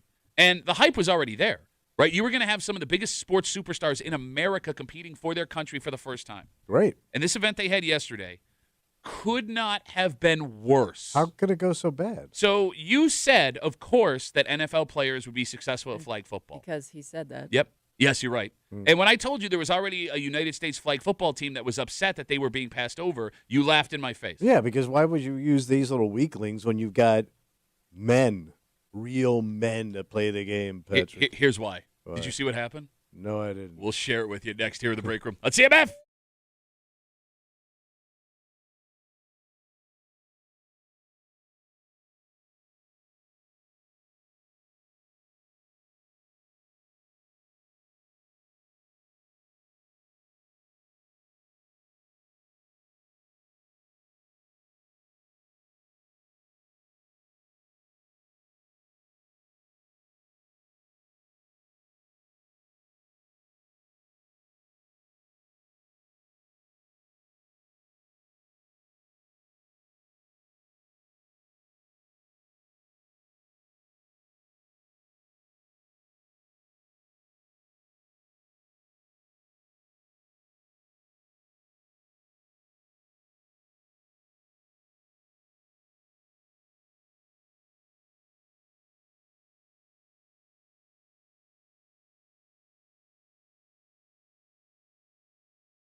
This might be one of the biggest disasters in sports history. Oh. No exaggeration. Really? Because this was a way to make some money, get a little exposure for this sport, and prep American sports fans for their favorite superstars taking the Olympics in LA in 2028.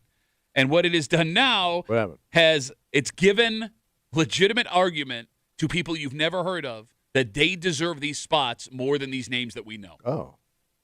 It's so bad. You're hanging out in the break room. Rochester's Classic Rock, 96.5, WCMF. We'll jump right into it. And this story starts about a year ago. Okay. Flag football will be in the 2028 Summer Olympics in L.A. And when this was announced, the NFL gave permission for its players, all your superstars, to participate in the Olympics. Represent your country. Exactly, because it was just assumed that they would be the representatives for America. Well, you're your best conditioned football players on the planet. You got it. Yes, absolutely. In fact, we thought it wouldn't even be much of a competition because these American NFL players would come in, dominate everybody, and we'd go home. Well, it turns out that America already has a national flag football team. An official Team USA. Yes. It's a beer league joke. And the quarterback for that team was livid when they found out they wouldn't even get a chance to compete to represent the U.S. How arrogant is this dude? He thinks he's going to compete with NFL quarterbacks with his little flag arm. He said, and I quote, "I am better at this than Patrick Mahomes is in the NFL."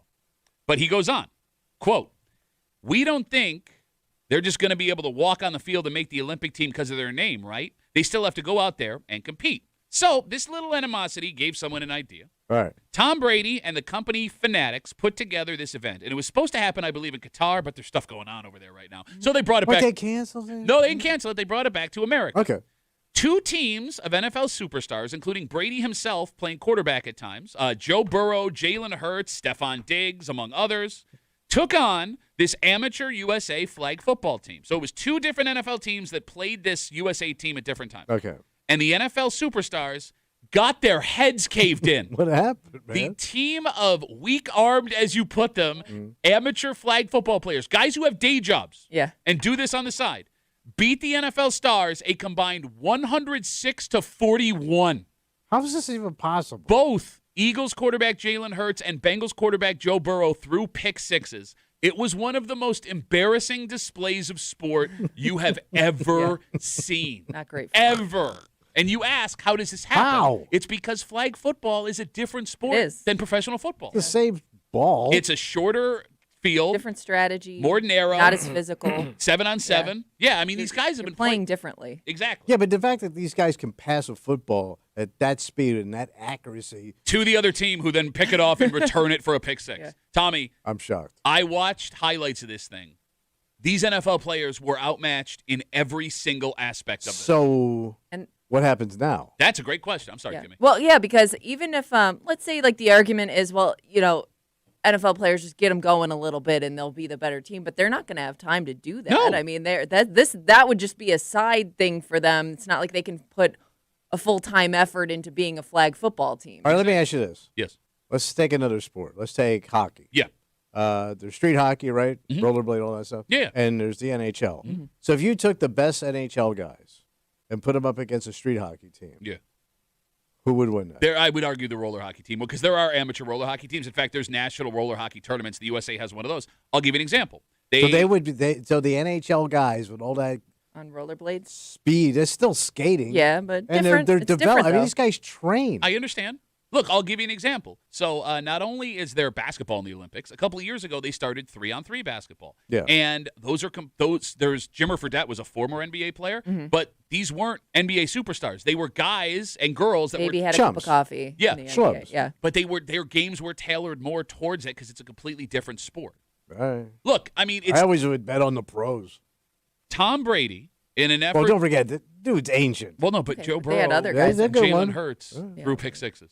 Look, Tom Brady, in an effort to make a little money and give himself attention, screwed this up so bad. Yeah, he did. Because he exposed everybody. There's a couple of issues that have now popped up. What's that? Again, 252 WCMF, after a team, the USA amateur flag football team, beat 2 teams of NFL stars over the weekend, a combined 106-41, after the amateur team was upset that everyone assumed that NFL players were going to be representing America. One, now you can't just roll out NFL players like the NBA does for the Olympic team. These amateur flag football players now have a legitimate argument, seeing as how they kick the crap out of superstars. Yeah, what do you can't tell them no now. 2, What NFL player wants to do this now after they just watched their fellow NFLers get blasted on national television? Yeah. You don't want to be embarrassed on an international stage. Here's the problem.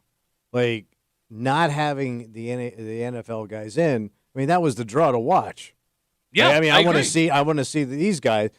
I don't want to watch a bunch of guys I don't know play what looks like backyard football. And that's the third problem. So that kills it. Ratings plummet. Great idea, Tom Brady. And no, I do want to be clear because I should have mentioned this earlier. Yeah. Mike brings this up. There were other there were YouTubers also playing in this game that were like mixed a month. Like, these YouTube celebrities that think they can do things, right? But the fact of the matter is, you watch this amateur football team embarrass pro quarterbacks. So do they have maybe it's too? Well, no, I guess it's 2026, 2028. So but I'm saying, do they already have like a coach? No. All of this is brand new. They don't have any organization yet. Nothing. They no. It's bad, and it's all because of idiots like you were like, what? Well, that's the only reason I want to watch. No, I agree with you. I wanted to watch this too, but look, man, if I'm an NFL player, as you drool on yourself after watching, to point it out. What everyone watching on the live stream? They couldn't see what's in the No, man, like I would if I'm Josh Allen, I don't want to risk my reputation. Well, I don't want to risk Josh Allen. Well, yes, his health.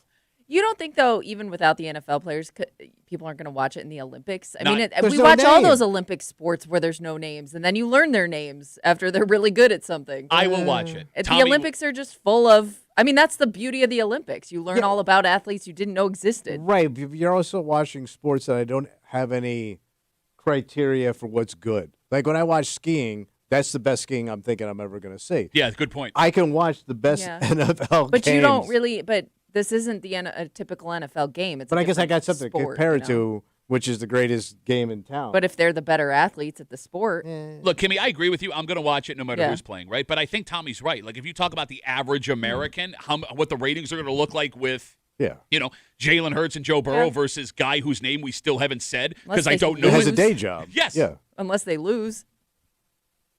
But that would be the draw. That you still have to have a celebrity to lose. It's funny. You'd rather watch them lose with a celebrity.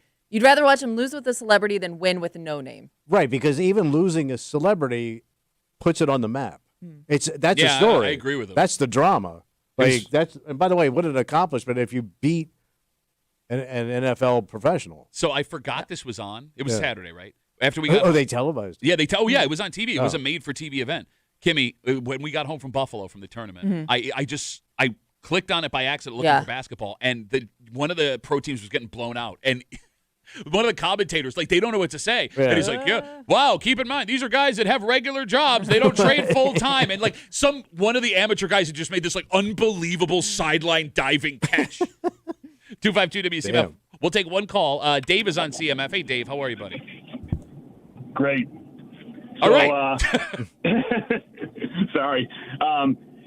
I played floor hockey for a number of years, and we played against some NHLers, Randy Cunningworth, Nathan Pache. No big deal. A couple of other guys. No big deal. Yeah, no big deal. And we won. Yeah. So, it's not the same as playing ice hockey. Of course, you get crushed playing ice hockey, but there are some guys out there, amateur guys playing floor hockey who can really handle the puck and really shoot. And All right, Dave. Thank you. Dave, have a good rest of the day. He's better than the NHL. Took out Pacer, took out Cunny. No big deal, bro. No big deal. I can't even picture those guys playing floor hockey. They're all competitive. I know. But it would kind of be funny to see because it looks like such a gym class sport, Yeah. And watching professional athletes do it. I would much rather play ice hockey than floor hockey. Oh, floor hoky's brutal. I don't want to remember run. I don't want to run. Some girl broke another girl's arm playing floor hockey. Oh my God. Dear God. Okay. All right. With that, today we mourn a legend. A man who passed away right after we got off the air on Friday. Yeah. And, I mean, when we say legend, this guy's a household name, and he hasn't done anything in 20 years. For sure. That's staying power. Yeah. What is remarkable about him, however, is if you were to measure success versus the talent in their field, I would argue that this man, along with some of his contemporaries of his time, has the widest gap between success and talent in their field. Okay. And I'll explain. I don't mean to be disrespectful. No, man. Interested to hear what you got there. We'll get into it next here in the break room. Let's see you, man.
This man was an American icon. Oh, yeah. Which is strange because he got famous showing off skills he learned from lands afar, Thomas. And his fame, it's a little bit of a head scratcher. Yeah. Because this man is one of the few examples of the talent they had and the success that they had being totally out of whack. Yeah, because he's had some blockbusters.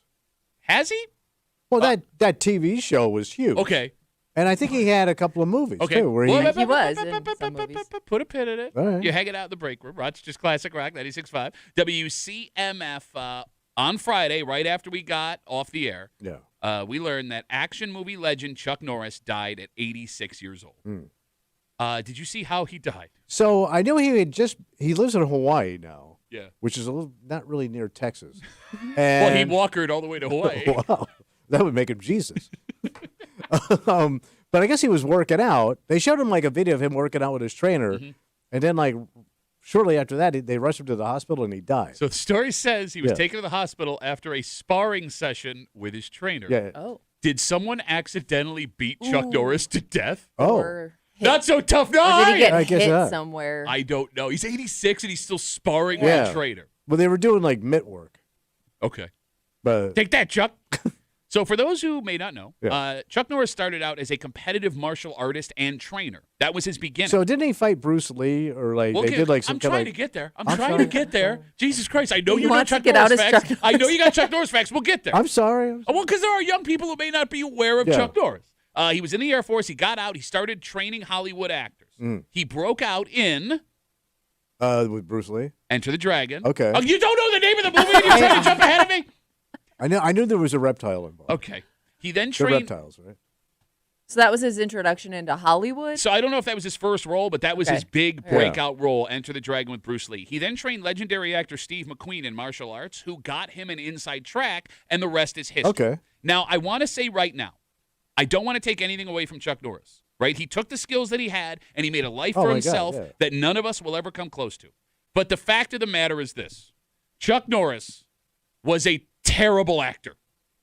Well, Terrible. I mean, you could say that because of the roles, right? What do you mean? Well, oh, wait. It's the roles he was playing? Well, they were always action Well, heroes. if he would have gotten Shakespeare, he would have done better. Well, he would have kicked his ass. What are you?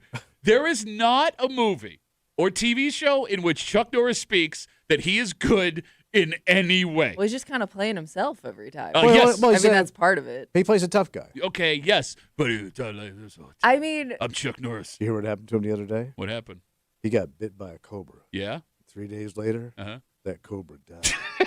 if I'm going to be honest, though, every show I remember my dad watching like that, none of the acting was great. And that's fair. You're right. You're right. It's just the kind I mean, he's of no what it Mr. was T. like. Look, Walker, Texas Ranger might be one of the most unintentionally funny television shows of all You know, time. I've never seen an episode No, of it. never, not Never? even a No. rerun. How? It was always on. I remember it was always on after school. He's a Texas Ranger, and he solves crimes using karate. Yes. Let me say that again. He's a Texas Ranger in a cowboy hat, and he solves crimes using karate. And he just so happens to end up on every case that relies on karate solving You know it. what they call these hands? What's that? Smith and Wesson. It ran for 9 Oh, yeah. seasons. And Also, it was a hit. They tried to bring it back. too, yes, they didn't did, and it only Yeah. lasted 3 seasons. Here's another fun fact. What? Did you know Chuck Norris sang the theme song for Walker, Texas Ranger?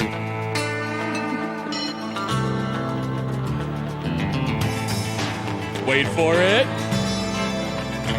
In the eyes of a ranger, the unsuspecting stranger had better know the truth of wrong from right. Why would you Not really singing. Oh, he's singing here. You're right. You're right. He's harmonizing with himself.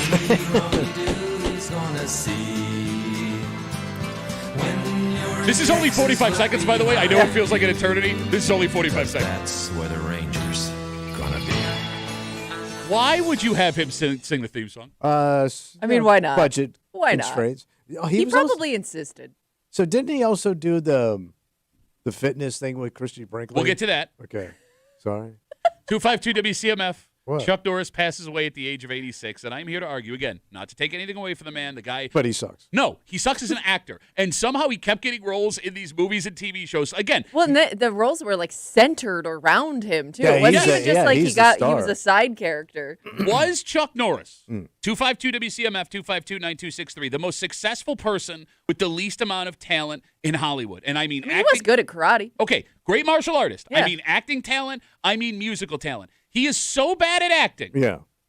Despite the fact that you keep trying to name Chuck Norris facts at me, can you name a single movie that Chuck Norris did after Enter the Dragon?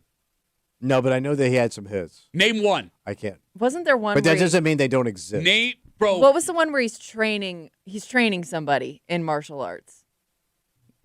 All of them? You mean the kid movie? Yeah, it was a kid movie. where the 'cause I kid remember imagined- watching it as a kid. Okay, this is how stupid this movie was. I don't Are you even ready for this? remember I what it was forget called, the name of though. the movie, and I know Yeah. someone's going to tell us stuff at WCMF. It was a kid's movie where the kid was being bullied, Yes. and he had these fantasies where Chuck Norris was teaching him how to do Yeah. karate. And then he shows up at a What was karate that match, movie? and Chuck Norris is there and tells him he'll coach him out of nowhere. So did he do? What was the one where he was like a Vietnam vet? Was it Call to Action or something like that? Sidekicks. Yes, that was a great movie. I don't know because I can't name any Chuck Norris movies either. No, but I think he had one where like he. Call to Action. Well, he was like a It's Rambo. Chuck, and I'm going to Vietnam, and I came back, and things did not go well. Yeah, pops. I saw horrible things when I was overseas. Karate kicks, right? to He was your in an stomach. animated TV series as himself.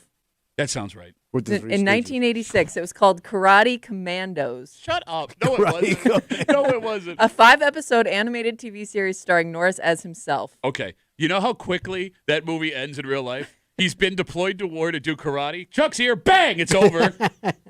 What are you going to kick the bullets out of the air? Yeah, he could. Okay. Look, man, there was a time in the 80s where you guys just decided acting skills no longer mattered, right? Well, it was all about Every the action explosions. star. It was the A-team. You didn't have to believe anything was happening. That was happening in the movie. Stuff was exploding. As long as you could do cool karate moves. Yes. And you made millionaires out of Jean-Claude Van Damme and Steven Seagal and Gary Busey, and those men can barely speak.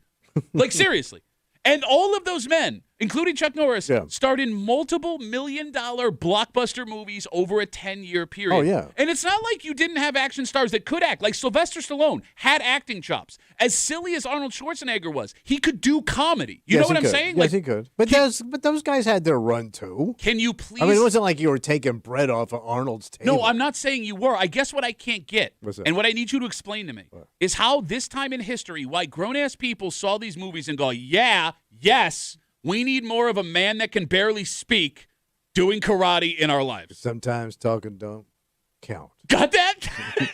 Also can't count. 252 WCMF, 252-9263. It is absolutely insane.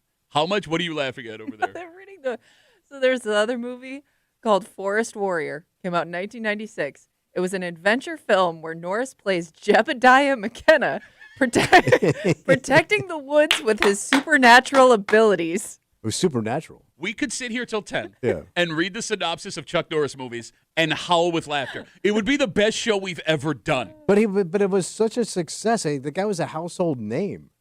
Why? I don't know. No, but you're sitting here But trying like he figured out a formula that worked, and it was simple. By the way, the Vietnam movie, Missing in Action. Missing in what I called action. Yeah, Call to Action. No. Yeah, but I think Missing in Action was like a blockbuster. That was also every 80s action movie. Like, every 80s action star had to do a Prisoner of War movie. Yeah, where you came back. Yeah. But you were changed. By the way, Sidekicks. You know who the villain in Sidekicks was? The movie where he was the kids trainer? Joe Piscopo. And nobody knows who we're talking about when I say that name out loud. That's the level From of talent. Saturday Night Live with Eddie Murphy. Yeah. But here's the thing. Chuck Norris was so popular, as Tommy was trying to jump ahead a second ago, you could open an entire store of products he endorsed. Okay. All right, you ready for this? What's that? The most famous Chuck Norris product, I would argue, is Action Jeans. Action jeans. You don't remember Action Jeans? These are a pair of jeans I would wear. They were stretchy jeans from the 1980s, but they weren't advertised for fat guys. They were advertised as jeans you could do karate in. I could do like a roundhouse kick. I'm not I feel making like he this was a up. little ahead of his time with stretchy jeans. He was, but again, it wasn't for fat-thighed men like me and your husband. It was for So you could karate. do your squats. He sold karate jeans. Well, it's funny, like when you watch those guys back in the day, like Bruce Lee. Yes. He was always in like jeans or dress pants. Yeah, you're right. And dress shoes. Karate jeans. Yeah, like walking down the street, then he just starts kicking ass. He has a wellness brand, had a wellness brand, Yeah. called Roundhouse Provisions. Not only did he sell supplements, he also sold emergency food supply kits, like in case the world ended. Yeah. And he is all over the website for this thing, talking about why you need his... Well, he was kind of a survivalist type of guy. Yes, right? in karate jeans. He had your dogs covered. He owned a product called Lone Wolf Ranch Pets. Quote, air-dried food to honor the all-American dog, which means no fern dogs allowed. Look at that. Green Bites, Chuck Norris Protein Pack Bar. By the way, all of these companies... You could look like him. These are all separate companies, by the way. This is not one, like, overarching. He started all of these different companies. Right. For years, you brought up... So I forget the name of that. It was an exercise piece of... The Total Gym. So I think he did it with Christy Brinkley? Yes, he did. Yes, he did. And they would both work out on it at the same time? They would. It's one of those things your parents bought in 1995. It was like a wooden slide thing, right? Yeah, kind of, yes. And it ended up holding clothes on hangers until you sold it for $20. There was also a book series, Toughen Up the Chuck Norris Fitness System. Also, all of these products, borderline scams. Yeah. Right? But Yeah. this guy was a gajillionaire. Like, he won the game of life. He couldn't act. None of his products worked.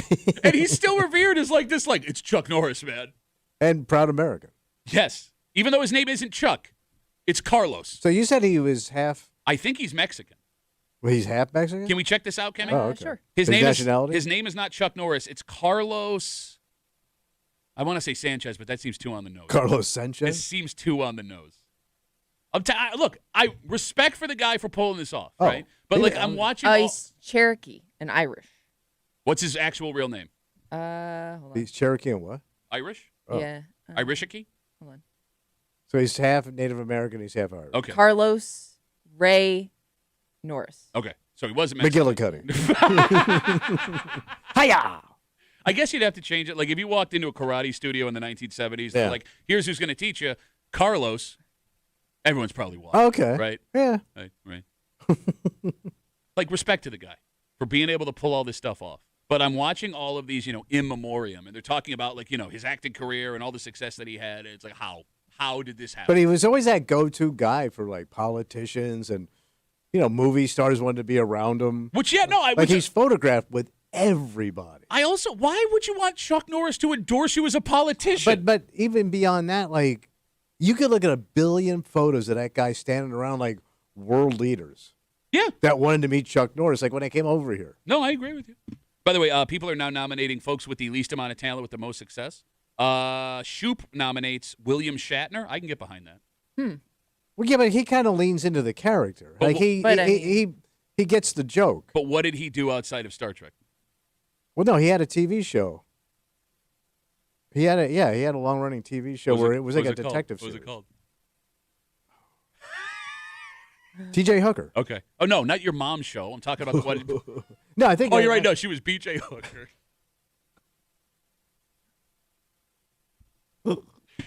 That's how you do acting. I think I got it. No, I think you're right. Oh. Okay. But it was a hit. All right. It was no Walker, Texas Ranger. No. It might have run just as long. Look, I'm getting a lot of hate here. I had Heather Locklear in it. Okay, calm down, you perv. Bro, she's got a nice clip. Remember Christy Brinkley did the Total Gym? Remember Heather Locklear was Two T.J. Hooker? gorgeous clippers. That's when clippers were clippers, bro. The one thing that is like making me feel a little bit better about the world today. What's that? Because we sit around and we talk The about lack of clippers?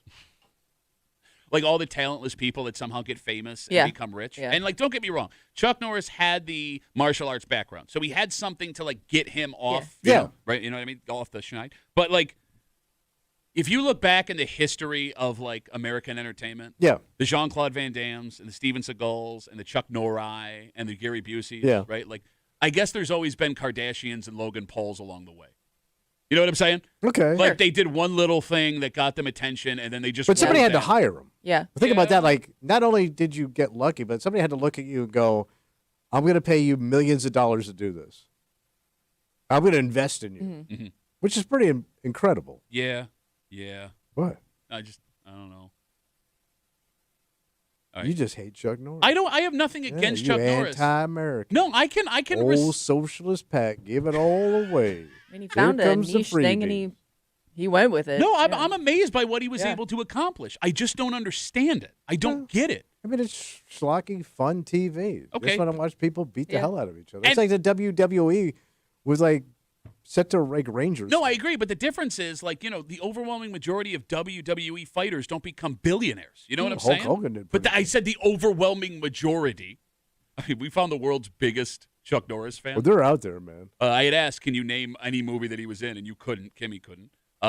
Mystify writes, Lone Wolf McQuade, Missing in Action, Delta Force, Invasion USA, Expendables, all cheesy, but also great entertainment. And again, I'm not trying to take anyone's. Yeah, you're right. That's when Delta Force was Delta Force, buddy. There was nothing wrong with sitting down and watching a cheesy action movie, right? Yes. But why was it Chuck Norris that became the super successful? Well, it sounds like he got hustle the inside track because he was already in Hollywood. Okay. Training guys had to be like stuntmen. Right. No, you're right. But so is Jean-Claude Van Damme. He had a background that way. Steven Seagal had a background in that way. And I know those guys were more successful than they should have been.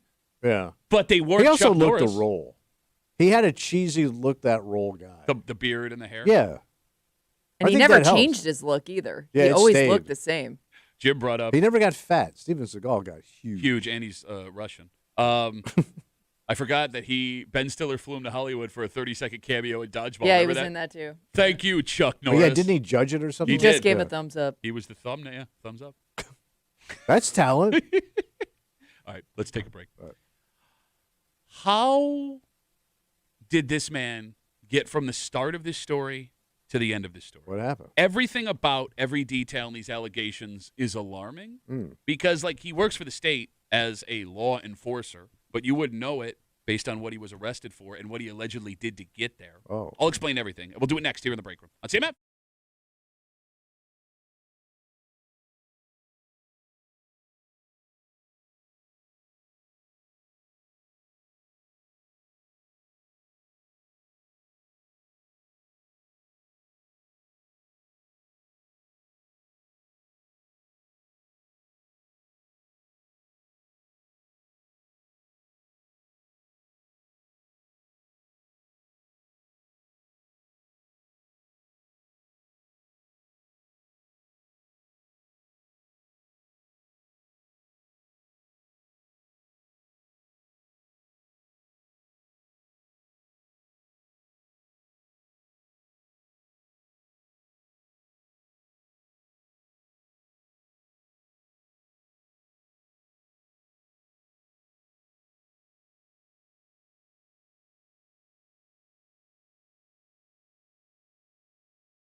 there are times where you'll find yourself in a situation and think, how the hell did I get here? Mm-hmm. What terrible series of decisions did I have to make to be in this place at this time now? Allow us to introduce you to the alleged king of that situation. Yeah. Because if these allegations are true, I don't know how this man could have made a poorer series of decisions than he did in the time leading up to and after this incident with police. You're hanging out in the break room. Rochester's Classic Rock 96.5. WCMF will jump right into it. A 36-year-old corrections officer was arrested in Seneca County last weekend. And buckle up because things are about to get crazy. All right. You ready? The officer got into a crash on Route 96 just after 10:30 p.m. on Sunday morning. According to authorities, he hit a parked car, then a shed, then a guardrail, then a road sign. Wait, all at once? In succession. Side swiping? Police say he got into that accident because he was drunk. All right. And again, I would like to remind you, it's 10:30 in the morning. Okay, yeah. Okay. So either he started early or he finished late. Yeah. Bad decision so far? Yeah. Well, police say he made it worse by leaving the scene of the accident. Witnesses say he got out of his pickup truck and took off into a wooded area. Oh. Police say they set up a perimeter and tried to track him down. Police say he ignored several verbal commands from the officers to stop. Knock it off. He was eventually apprehended, refused a breathalyzer, but we haven't gotten to the worst part of this story. Wait, there's more? The corrections officer, who allegedly got into a drunken car accident at 10:30 in the morning where he fled the scene of the crime and ran from cops on us again Sunday morning, did all this in his uniform. Ooh. He was in his corrections uniform. So was he? Don't know. We don't know if he was going to or No coming? idea. Okay. No idea. All right. He's been charged with DWI and obstructing governmental administration. He's got a court date coming up. The most alarming part of this is what you brought up. Yeah. Why he is in uniform. All right. Because you'd only be in uniform, as you said, if you were going to or coming home from work. Which one would be more bothersome to you? That he got drunk at work? Coming home from work. Yeah, I mean, unless he stopped off at a bar at 8 You could, o'clock like, in the yeah, morning. yeah, you'd work at a night shift. But in Seneca County, what bars open at 8 a.m. on a Sunday? Oh, yeah.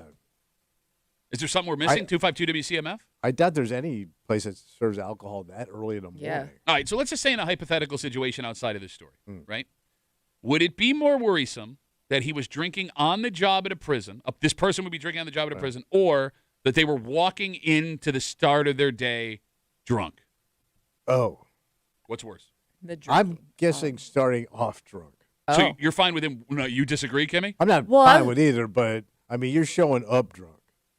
Yeah, but drinking on the job. Well, at least and not just that, he doesn't work at Paychecks. Right. But at least for a few hours, the alcohol hasn't kicked in yet. Okay. Where But you have it on your, like you would have to have alcohol with you. Or stashed on the somewhere. job. Yeah. Which would be more alarming to me, I think. Or you could have chugged it in the parking lot before you went in. Why not just get home? Oh, you mean before you went in? Okay, Yeah. but no, he was driving. If he was in the car, he would be driving to work, right? Yeah. Look, I get that using logic on someone that is intoxicated is probably a bad idea. Sure. Right? But this guy taking off in the woods. Like, first off, there's no way you're getting away from this, right? Well, you're also pretty lit. Yeah, I mean, look, past the being lit, you're in uniform. Where are you walking out of the woods where no one is going to question why someone in a law enforcement uniform is just standing there? And then comes the whole they know who you are thing. Because I would assume if that truck is registered to him, they'd be able to figure out pretty quickly but he's a state employee, and then they would know everything about him. But you know how this all works. Mm-hmm. You're on their team. Yeah. And, like, let's say he did manage to escape in the woods and police couldn't find him, and they have his name based on the registration of his truck, right, if the allegations are true, and then they would just be able to go to the jail to get him. Yeah. Like, if or this, his house. If this plan, but let's say he never went home. Okay. But you got to eat. Went to work. Like, if this plan worked, your only solution to not getting arrested would be to disappear forever with just the uniform on your back. In the woods. Thank you. Yes. You just live with bears now. Be a mountain man. It's a new Chuck Norris movie that's coming out next week. What's that? Mountain Man Corrections Officer, where he starts at jail for bears. Seneca County. Tonight on CBS. How does one man, if the allegations are true, make so many bad decisions in such a short amount of time? Well, I mean, the alcohol just gets away from Yeah. you. But you had alcohol combined with panicking. And the alcohol's out driving the ship. But again, you had to make the decision at some point to get that drunk. Yeah. Right? Like, you're right. You're right. Once you're to the point of, and here's the other thing. I've been really drunk in my life. Me too. Really, really drunk. I don't think I've ever been at the point of intoxication where any of what allegedly happened in this story sounds like a good idea. So no, but I also never had things go haywire that bad on me. Really? What's his career? No, I'm saying like as far as maybe I misunderstood your question. So like I'm drinking. Yeah. But I always got home. Sure. But I'm saying, let's say I did, these calamities started hitting me. I don't know how I would react drunk in the moment because I'm not thinking with a clear head. I understand what you're saying. I understand.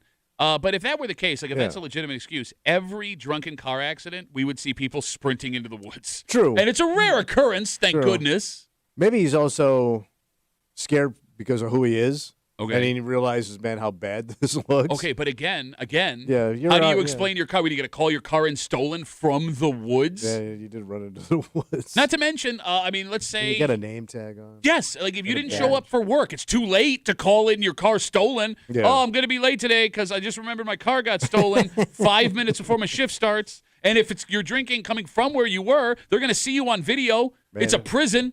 If he's married, got kids, 252 WCMF again. That's a great job to lose. Well, look, man. Here's the thing. What? Because that's the other argument. I'm getting that on Instagram right now. It's a stressful job. Give him a break. Oh, no doubt, but it doesn't matter what I want to give him, man. He's toast. Again, we're talking about a 36-year-old corrections officer arrested in Seneca County last weekend. Police say that he got into a car accident just after 10:30 Sunday morning. According to authorities, he had a parked car, shed, guardrail, then a road sign. Then they say after the accident, he took off into the woods. Police believe he was drinking, according to police. Not only did he take off into the woods, and police say ignored several verbal commands from the officers who were trying to find him, he did all of this while in his corrections department uniform. A ton of Instagram messages coming in. Duffy and WCMF, easiest way to get us. Phil says he could have worked the 11 to 7 shift and went and drank after work. That's fair. Where was he drinking? On a Sunday morning. At 7, 8, 9 o'clock in the morning. Serving alcohol. Yes.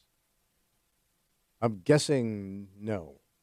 He had it on him. To answer your first question, no. Yeah, I don't think he's bellying up to a bar at 7 a.m. in Seneca County on a Sunday morning. I mean, are there people that live out that way? Are there country bars that open at 8 that o'clock would in the stay morning? open, or stay open all night? But there are some places that you can't serve alcohol to a certain time of the day on a Sunday. I don't think that law exists anymore. I think they wiped it out for the Bills a couple years ago. Oh, they did? I could be wrong, but like bars in Buffalo are open at 8 a.m. on Sunday, 7 a.m. on Sunday. Okay. Right? Like when you go to the stadium, you can buy a beer and Big Tree. Is that just in certain places? Well, I mean, maybe it's county by county. Yeah. Look, I look at it. I know that, for years we were able to serve alcohol here at any time of the last call up until there were 8 o'clock in the morning bars for shift workers. Yeah. But I always thought that was a city thing. I thought so, too. You know what I mean? And I thought some of these country counties had different rules for alcohol. Kimmy, can you Google when you're allowed to start serving alcohol after last call? Because you're right. But Seneca County, that's Erie. Buffalo has a 4 a.m. last call. Like you can't buy beer at Wegmans before 8 a.m. I don't think that's a rule anymore either. Oh, it's not? Is it 8 a.m.? It was 10. Well, at one time it was 8 a.m. on regular days, and Sunday it was noon. Oh, maybe that's what they changed. But I think that's what the liquor stores were. Because I've bought beer on my way to Bills games. Because like Century Liquor doesn't open up till noon on Sunday. Oh yeah, no, everybody knows because they can see you standing outside with your tent like you're waiting for Stones tickets. Well, it helps if you tap your keys on a window, they come quicker. Hey, hey, hey! I'm waiting. Lou writes us on Instagram. Duffy and WCMF, easiest way to get us. He says, I think a few people went to work following St. Patrick's Day, 3 sheets to the wind. You're probably right. There's a difference, though, between going back to your desk job, having too much to drink, and working in a prison. Wait, was this St. Patty's It says Saturday? last week. No, it was Sunday. Well, no, but I'm saying Saturday was St. Patty's Day. It might have people were partying. Yeah, but this is Seneca County. I mean, I don't know what day the parade is. Is there a parade out in Seneca County? What's the biggest city in Seneca County? Seneca Falls? Seneca City. There's a swinging town I know called Seneca City. It looks like it's still 10 a.m. on Sundays. That's impossible. I've bought beer before 10. But different counties. You're a liar. 2023 expands the hours that liquor and wine stores may operate on liquor. Sundays. Liquor and wine stores may now sell between the hours of 10 a.m. Beer. You want beer. But we don't know what he was drinking. No, we don't. If he was drinking, because these are all allegations. Yes, that's so true. Let me ask you this question while she's looking stuff up. If you saw a man in uniform run into the woods after a car accident, and he looks like a cop, and a second cop comes up and goes, which way did he run? Are you lying for the guy running into the woods, or are you blowing him in? No, the other cops asking me? Yeah. I don't know. You went that way. So you're not back in the blue? Back in part of the blue. No. There's two blue here, buddy. All right. Which blue you back in? Well, I'm back in the one that's talking to me. Oh, so you're not back in the blue? I'm back the one that has the gun standing in front of me. So you're not back That's in the blue. Well, I am back in the blue. No, because that blue ran into the What about woods. this blue? Well, no, but He's blue, too. it's a trick question. Either way, you're not back in the blue. So I have to lie. Take that sticker off your truck right now. Some blue is not getting back to this situation. Yeah, I don't have to narc. All right, what do we got for beer, Kimmy? Beer sales at grocery or convenience stores are permitted 24 hours a day. Wide open, baby. But Wait, bar what? restaurants. Chug a lug. Wait. So after last call, I can go to a 7-Eleven? No. Yeah. You can go to any Retail. grocery or convenience store. No kidding. Wow, so it's wide 24 hours. Man, thank God that wasn't a rule when I was a kid. No kidding, man. Ho, ho, ho, ho, ho, ho, ho, ho, ho. Kimmy. Yeah. You see a man in a law enforcement uniform run into the woods after an accident, and a cop asks you which way did he run. Okay, I'm probably gonna tell the cop which way he ran because I don't know if that guy's in. Like, what if he's like impersonating an officer? I would almost think like that guy did something bad, and now is he on the run because he impersonated an officer? Because his uniform might look different, obviously. Okay, all right. So I'm probably going to, It's valid. So All right. correction officer, their uniform probably looks different than a police officer. Not from a distance. It's for example, I'll see the Monroe County Sheriff's deputies coming out of the prison over here. Yeah. It just looks like a Monroe County Sheriff. Oh, so think the of same how outfit? off-putting it would be to see an officer chasing another officer. Yeah. You're gonna Freeze! No, you freeze! Damn it! Yeah, but then they both have to freeze. Yeah. Which one do they back? Well, no. make a good choice, boys. What if you call him for backup and the other guy's phone rings? It'd be very hard to fight. What do we do here, gentlemen? Yeah. It's become a giant Abbott and Costello routine. Like, I wouldn't even know what the story is. Like, one guy was chasing, I'd be so confused. Yeah, what's that story? That's why I would think like the guy they're chasing isn't really a police officer. Or they got into some huge argument. It's just a personal argument, and now he's chasing him through what the else woods. would it be? All right. Well, I mean, we're never going to find out the end of this story, which sucks because I want more details here. Yeah. But hey, what are you going to do? Okay. The NFL is doing something it's never done before this year, which kind of seems like a headline every week. But it's the way the schedule works out. They're kind of forced to do this. But the NFL never lets any opportunity go to waste. Okay. And and if they get the numbers that they hope to get, I am willing to bet that every NFL season kicks off this way from now on. Oh. And we'll tell you what we're talking about next here in the break room on 96.5 WC.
in the NFL, with the NFL being as dominant as it is. Oh, yeah, number one. There are no mistakes, only happy accidents.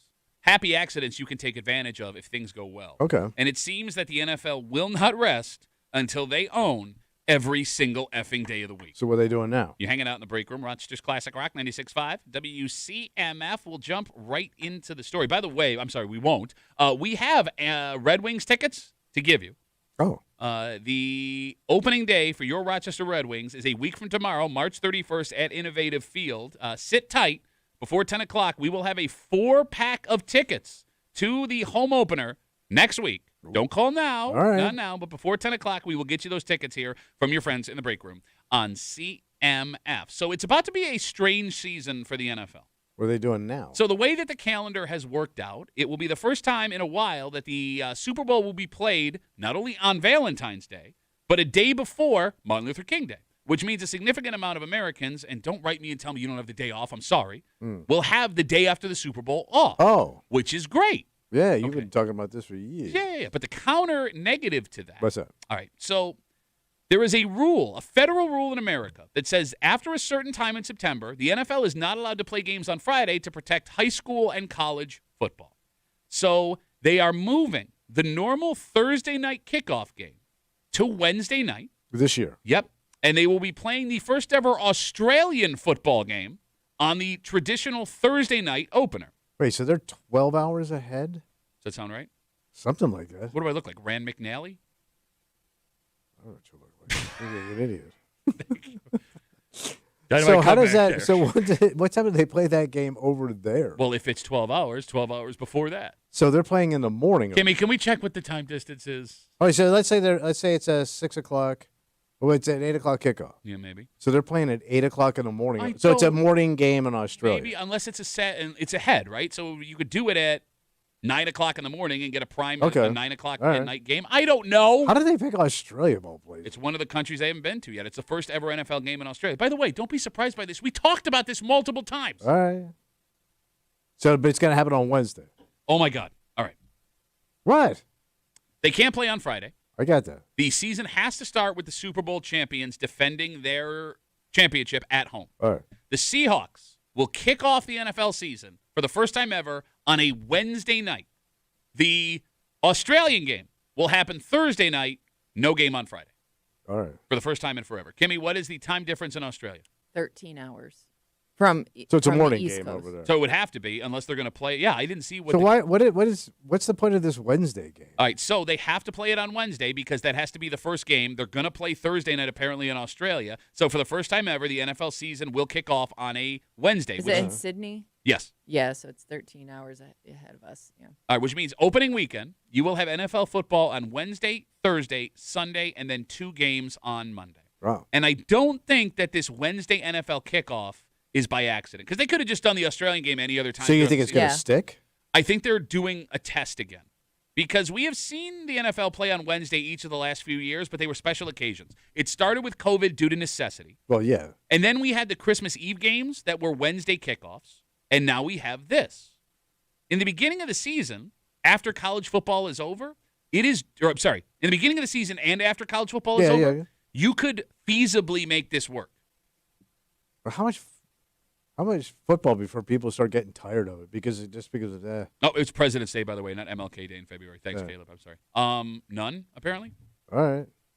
Oh, yeah. I mean, it doesn't have any competition. And you're only usually going to run one game a night. Like, the problem that the NHL and the NBA and Major League Baseball have. Everything's overlapping. Yeah, they're all playing at the same time. Okay. Right? Like. So eventually you could get a game every night of the week. Now, I don't know how they would do that. But, I mean, you'd have to really F with the schedule because you need at least 5 days between games. Yeah. To keep it safe according to the NFL, which, by the way, still isn't even safe. So Monday, Tuesday, Wednesday, Thursday, 4 games.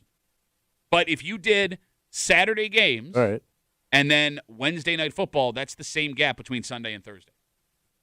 All right. So the only night of the week that you wouldn't have a football game at some point during the regular season would be Tuesday. So you would have to figure out what you would say to your wife on Tuesday. Because it's the only day of the week you're going to really have to talk to her. Maybe that's good. You can save it all up for one day of the week. I mean, would it get to a point where can we get sick of football? Can we get sick of the NFL? You can get sick of anything after a while. I mean, everything has its end date. I think the fun of it all is you look forward to Sundays. Even if your team's not playing, you're still getting a full day of football. Am I changing my plans for a Wednesday night football game? You are if your team's playing. Okay. But if your team's not playing, I'm probably going to be kind of a tune-out. But I think the NFL has figured out the genius of good enough. Yeah. And what I mean by that is, you're right. If the Raiders are playing the Seahawks on a Wednesday night, I'm not going to alter my schedule. Right. But if I sit down at 8 o'clock and my day is over and that game is on the television, I'm going to put it on. All right. You're not going to put it on? Yeah. Do I don't know. I'm not going to be excited about it. But all right, so do you want your Bills game on a Wednesday night? No, I don't. I want every Bills game on a Sunday at 1. Right, so I mean that's going to happen. Yeah, but despite the fact that I don't want it, if they're on, I will alter my schedule completely to watch it. I will stay up way past my bedtime to see how it ends. I will go to your sleep. Yeah, I mean, I'll go to the stadium on a Wednesday to watch this happen. I'm telling you, man, this is not. I mean, yeah, the way the schedule worked out, they had to do it like this, Wednesday night home opener for the season kickoff. But I'm telling you, if this works, every year we'll start on a Wednesday, and we will start seeing more Wednesday games mixed in. And we'll only have Tuesdays open. Kimmy, can you Google what day of the week Christmas Eve is this year? Because they're going to Christmas Eve. We have Christmas Eve and Christmas Day games. They did Christmas Eve and Christmas Day games, right? Yeah. Did they do Christmas Eve? I thought it was Christmas Day. All right, let's try Christmas Day. Yeah, you're right. There was no Christmas. No, or was it? Were they messing with the idea of doing a primetime Christmas Eve? Did I read that? Let's just go with Christmas for now. I'm sorry.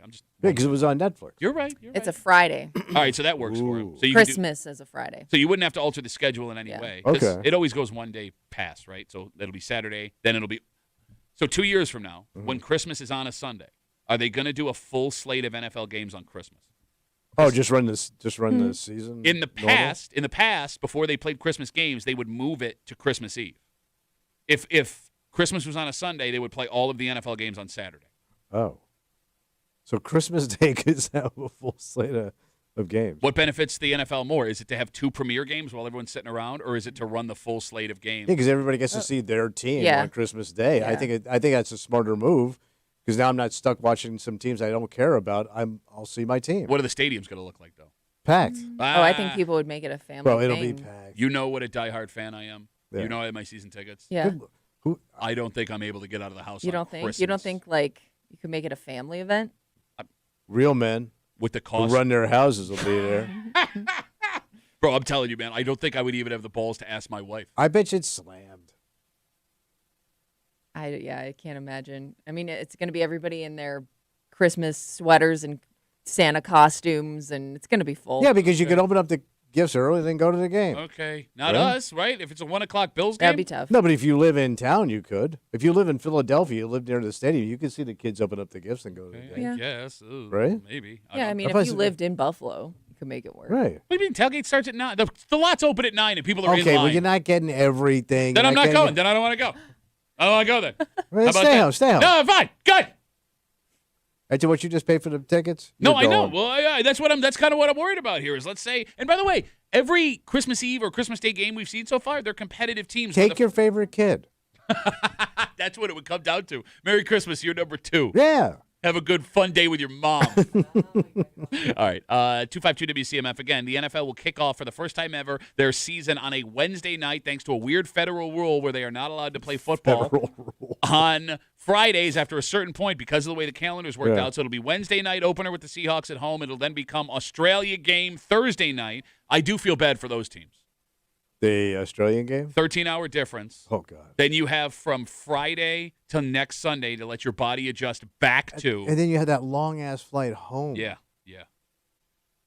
Do we know, did you say who the teams are playing in Australia? We do have, Kim, you want to Google that real quick? I mean, I just wonder if they'd have to be West Coast. I think they're teams. West Coast. I think it's God, LA I hope so. and San Francisco, maybe. Right. Let's talk to Dwayne. He's on CMF. Hey, Dwayne, how are you, buddy?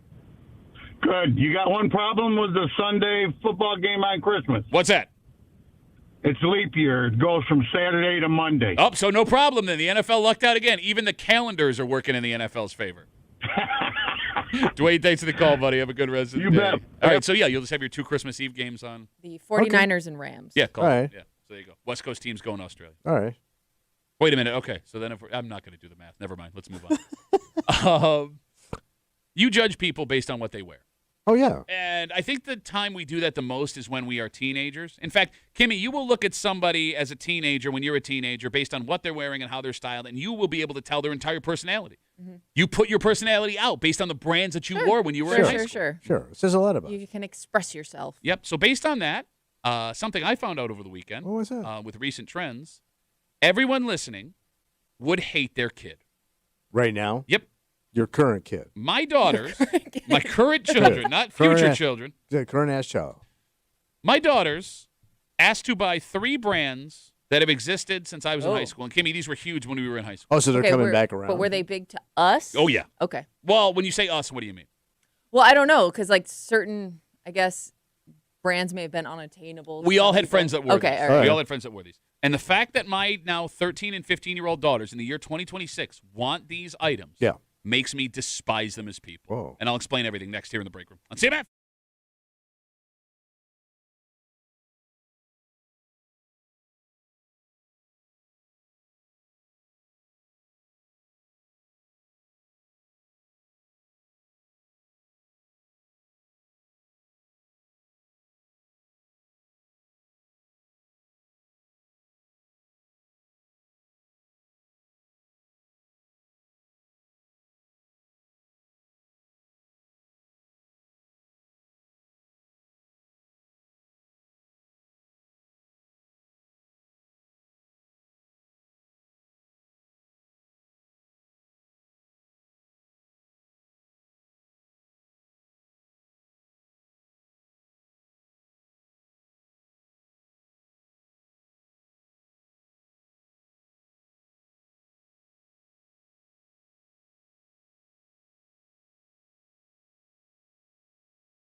if you were the same age as your kids, Yeah.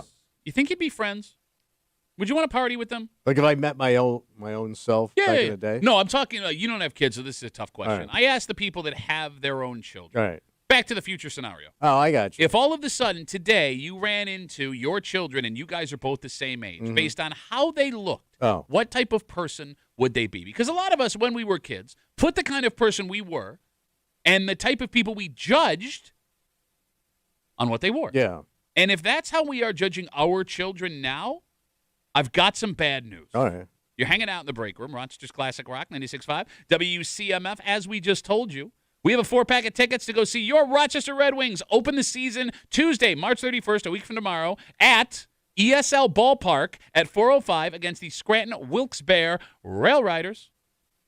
136 years of Red Wings baseball, buddy. Oh. Yep. You can get your tickets right now at MILB.com. Do not call right now, but we will have that 4-pack of tickets for you in a little while. All right. Wink.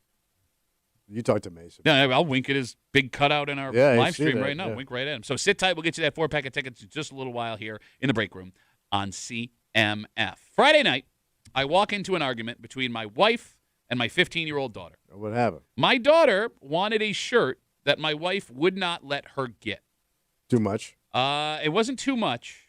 It was the type of shirt it was, the brand that my wife was like, no, we're not doing it. Kimmy, you ready for this? I'm ready. My 15-year-old daughter wanted more than anything in the world an Ed Hardy T-shirt. Oh, my God. That dude's still around? He hasn't been. I didn't know he was back. Know it was So he's still making a brand. comeback? He's back, baby. Oh, no. We all remember Ed Hardy, right? Yes. Yeah. You knew him for his tattoo art. Yep. Kimmy, we knew him for the hats and the shirts and the tank tops. That's when he really blew up. I did think it was more of like a guy thing when it was really popular. Oh, I knew girls that wore Ed Hardy stuff. You didn't? Not as many. So it was the pinnacle of millennial douchery. Yeah. Yeah. If you wore Ed Hardy. Jersey Shore. Oh, Think yeah. Jersey Shore, like that kind of look. Like, it's so bad, you don't see any photos of anyone anymore. Like, when throwback photos get posted, they choose to not use the Ed Hardy photos. It's not their best years. That's what a douche should look Yeah. like. All right, so how did it get on your daughter's radar? No as idea. Something cool. No idea. It Is must it be back. popping up in like vintage? I mean, is somebody wearing it? So we did go to the Lucky Flea yesterday, and there's more in a second. They had a bunch of Ed Hardy stuff out on display. So Really? along the same lines, I have seen a lot of the Von Dutch hats on display, but I didn't even know if that was still really the same brand. Well, it's as it funny you used to bring be. that up. It's funny you bring that up, Kimmy, because Sunday morning, we as a family go to support my sister who's selling sourdough at the Lucky Flea Market. yesterday. Nice. While we're there, my youngest comes up to me. Von Dutch hat. Okay, that's bad enough. Yeah. Then she goes, look at this shirt, and she pulls it off, and she holds it up in front of her. Kimmy, can you think of a millennial brand worse than Ed Hardy? Worse. Worse than Ed Hardy. I want to know if you could nail this brand that my other daughter wanted. It was kind of like along the same lines. Kind of. But a guy's name? No. Oh. Ed Hardy was pretty unique. Okay. Was it like Abercrombie or Hollister? Or Nope. something like that? My youngest. I know people still shop there. My youngest wanted a Von Dutch hat. Yeah. And an Affliction Oh, shirt. Affliction. So what's wrong with That it? was another one. Again, I thought that was more of a dude brand. So what's an affliction? Affliction, it looks like you have a tattoo on your shirt. Yeah. But It's similar to Ed Hardy. It's like crosses. And, Oh, okay. Yeah. So all that stuff's coming back. It's all back. Yeah, Wow. bedazzled. It is all back. And it's the worst kind of stuff you and your friends wore in high school and college, brand names and all. And apparently our kids want to wear it again. Why not give So your... let 'em have it. No, no. Why can't they have it? Is it too expensive? Well, first of all, it's expensive, and I'm not spending the money on Well- it. But even if it wasn't expensive, it made me realize something. Right. Based on what my kids want to wear right now, Yeah. if I met them when I was 14, 15, 16 years old, I think I would hate my own kids. Yeah, but also you wanted all that stuff and you couldn't afford Oh, it. I never wanted to wear that stuff. You didn't? No, Well, not you- that. That wasn't my style. I But know, you but wanted you knew kids that wore it, and I'm sure you had buddies that wore Sure, it. sure, and they were douches. Like, I mean, I think about, like, them wearing it at the time. You may have still liked them if it was popular. You know what I mean? All right, let me put it this way. If I knew a guy Mm-hmm. that bought an Ed Hardy T-shirt, like if he was a buddy, that was my buddy who had a douchey shirt. If I had not think met you're someone... looking at it. I think you're looking at it through an adult's eyes now. I don't think you would have had that same take as a teenager. I'm telling you right now, if I knew a guy who bought the shirt, he has a Yeah. douchey shirt. If I did not know a guy and I saw him in a party and he was in a Von Dutch hat with an Ed Hardy T-shirt, that guy's a douche. You wouldn't like it. I want nothing to do with that guy. That guy is a douche. A douche. A douche. That's a French douche. A douche. Because I'm trying to think, because I knew you when you were 15. Mm-hmm. Yeah. And you were very... A douche. To put it mildly, douche. you were one of the most unlikable children I've ever met. That is the meanest thing you've ever said to me. What does that even mean? Like, I don't care if you had... Doesn't matter what he was wearing. A Van Dutch or a Van Cleveland Dutch. Steamer or whatever you had on It's a your head. Von Dutch hat, but it's much bigger. It fits six people in the bag. You were just the most unlikable How was I child. unlikable? How? I was the only person that liked you. That's not true. No, I you was the only one that I was the only adult that befriended you. Hey, how about this, jackass? You're in a bar full of adults. The only guy that would talk to you was a 15-year-old kid. Hey, did any of your coaches give you alcohol? No. No. No. Not maybe they wanted to, but there were regulations. I got you in the car. There was probably stuff. I'm thinking like stuff in like the 90s, early 2000s that came back around from when our parents were young that we wore. Then your parents are probably like, "Why the hell are you wearing that?" Okay, again? I get that there were styles. Like bell bottoms, for example, got popular again Yeah. when we were in high school. I don't remember brands? Like specific There had to brands. be. Name it. Name what the brand was that When our you were parents Like wore. what about that shoes? Shoe Okay, shoe brand Vans wise? maybe. Vans. Nike was always there. Or Timberlands? I mean, Tims were always a thing. I Were think they? I don't know when they came Tims out. never went away. I mean, Tims have been popular. Because think about it, your kids are embracing New Balance shoes now, and that was a brand that like That's the old man shoe. Yeah. yeah, No, old, you're right. and like dorky kids wore. You're right. No, look, So you told them no? yeah, straight up. I'm not buying this stuff. Did you explain to them why? No. I couldn't look my daughters in the face and say you look like a douche. But no, it made me realize. Why not just let them make their own fashion mistakes? Because I don't want my kids to put that billboard on. I don't. Yeah, I'm but doing you can't them a give favor. A kid a pass, like Says man the way- who constantly wears billboards. yeah, and you made bad fashion choices, and you learned from it. Do I look like an idiot today? Every Mister- day. Because Kimmy and I wear the same sweatshirt. Yeah, we She's are. an idiot. We are. I work with idiots. Totally by accident. With no fashion sense. Like, look, if I'm going to give... I would just okay, explain to them like what kind of people were when you were a kid, and then if they still want to buy it, like sure, every kid is entitled to make fashion Yeah, mistakes. because they're not going to get in trouble with it. I mean, you're not going to get sent home from school. No, but I don't need a flat brim Ed Hardy hat sideways on my 13-year-old Can't you daughter. give a kid a pass for one to fit in if that's what the other kids? And aren't do? they going to find something Yeah. like that? So if it's find your at own that? thing. Find your own thing that I don't Find know your own about. douchey No, then thing? yes, if there is something douchey that I'm not aware it's douchey, you go do you. Because our parents didn't know Ed Hardy was douchey. They didn't know Von Dutch We was douchey. didn't know Ed Hardy. I knew Hardy it was, was We douchey. knew it was douchey, but kids wore it anyway. Look, if I'm going to give them a Von Dutch hat and an Ed Hardy shirt and Affliction whatever, why not give them a bottle of Hypnotic and a Dejarin Black too? Like, why not go full I boat? don't know the rest of it. Clove cigarettes. Oh. I got a question for you. Sure, go ahead. All right, you got two choices for your daughter. Okay. You got the Ed Hardy over here. Okay. You got to pick one. All right. That hat's sitting here. The other hat over here. What? Miami Dolphins. Oh. Vintage Miami Dolphins. No, Just any Miami Dolphins. Oh, okay, all right. They like the colors. Oh. The Ed Hardy of football teams. Fine, I'll take Ed Hardy. But that's the only example All in right. which I'm taking Ed Hardy. All right. 252 WCMF. In a 24-hour period, Yeah. my 15-year-old and 13-year-old tried to convince me and my wife to let them buy an Ed Hardy T-shirt, a Von Dutch hat, and an Affliction long-sleeve shirt. Two of them happened at the Lucky Flea, which I'm going to stop taking my kids to this thing because it's so much fun, but I'm learning things about my children that I don't want to know. Yeah. Kimmy, the amount of Affliction jeans, with like the embroidery Yeah. and the metal on the back, like I want to grab these kids by the Oh, shoulder. so it's just like, like the pockets have Yeah. that glittery metal stuff? Yeah, that's Okay, Affliction. I Yes, remember it's that I'm company. just surprised that to your kids, like that is like, it's not dorky because like their parents wore it, And those jeans it are doesn't- like old, right? So they're like the old cut of jeans. Yeah, they're what style? They're like boot cut jeans. All right. Yeah, like I mean, I guess it's that style's coming back now. But like even these strangers, kids I don't know that are like 19, 20, 21, I want to grab them by the shoulders at these You flea don't markets. want bedazzled jeans. Stop it! We did this so you don't have to. Please stop. But like, think about it. Like, That's right? what I mean. Like you wear it, and then they look back and they're like, "What the hell was I thinking?" Okay. But do you want? This is the time in your life you're supposed to wear all the stuff that makes you look douchey. All right, but here's what's weird to me, right? We forged our own douche path. We were like the Lewis and Clark of douche. Okay. Right? We were chopping down douche trees. I remember seeing a picture of my dad when I was in high school and he was my age. And he graduated from high school in 81. Right. And in this picture, he is wearing essentially a crop top T-shirt, short ass like Laker girl shorts. Yeah. He's wearing like Nike trainers and striped socks pulled up over his cap. So tube socks. You got it. Yeah. He looks like such an ass. But he looked like everybody. And that's fine. But I remember looking at that picture and being like, I never want to look like that in my life. Yeah. And the fact that my daughters not only are into these brands, but are aware that these brands existed during why would you want to look like your mom or dad? That's what I want to know, because they look like me. Well, because you kind of pushed all this vintage stuff on your I kids. didn't push crap. You kind of did. I didn't push I'm just crap. surprised Check that out stuff vinyl. still exists. Let's go buy old clothes. Let's go down to the ancient candy store. The ancient candy store? You do all this stuff, and then you kind of set them down this path. Is that what we did? Oh, please Yes. explain. Please go on. Oh, wise one about. Hey, listen, when I went to school, we had no history. We were starting out with nothing. You know what's funny about the Ed Hardy stuff and the Von Dutch hats and all that?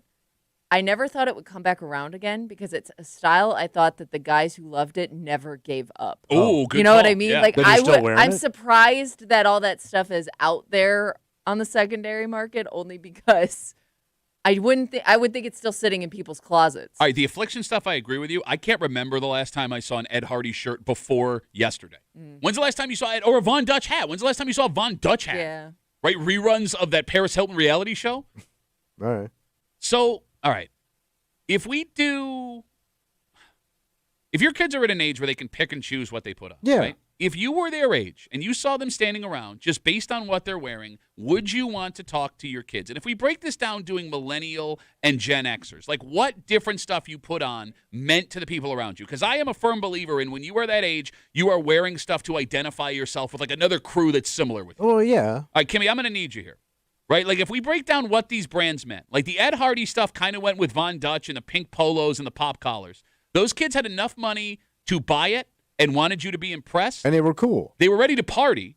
But more times than not, they were pretty big dicks. Am I wrong there? Sorry. Von Dutch, Ed Hardy, they Yeah. were ready to party. Yeah. They had just enough money to afford it. And they had cool parents that would let them buy it. But their too. parents were also dicks.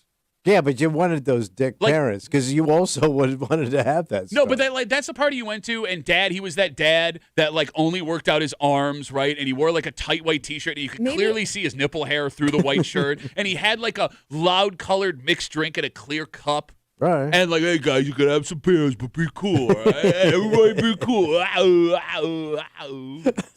Am I wrong? Tell me I'm wrong. I didn't know we spoke about that.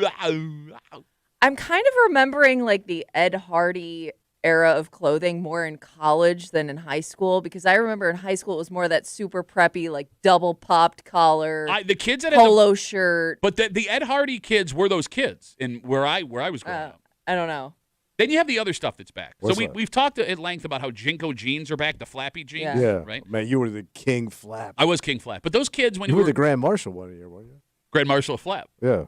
Kimmy, those Jinko jeans kids, those were the more alternative kids. They grew into the emo kids. They wore like their Alien Nation Sure, shirts, yeah. band T-shirts. Yeah. They tended to be more artsy, or at least they wanted you to think they were more artsy. And then came the Affliction kids who were like, they were badass. I listen to guitar music too, but I also lift weights. I'll wear my Affliction T-shirt to the weight room, and then I lift. And I listen to Metallica, but I don't like it the same way the kid that Jinko G likes. I like it a different way. Very aggressive people. All right. Am I wrong? Tell me I'm wrong if I hit any of these wrong.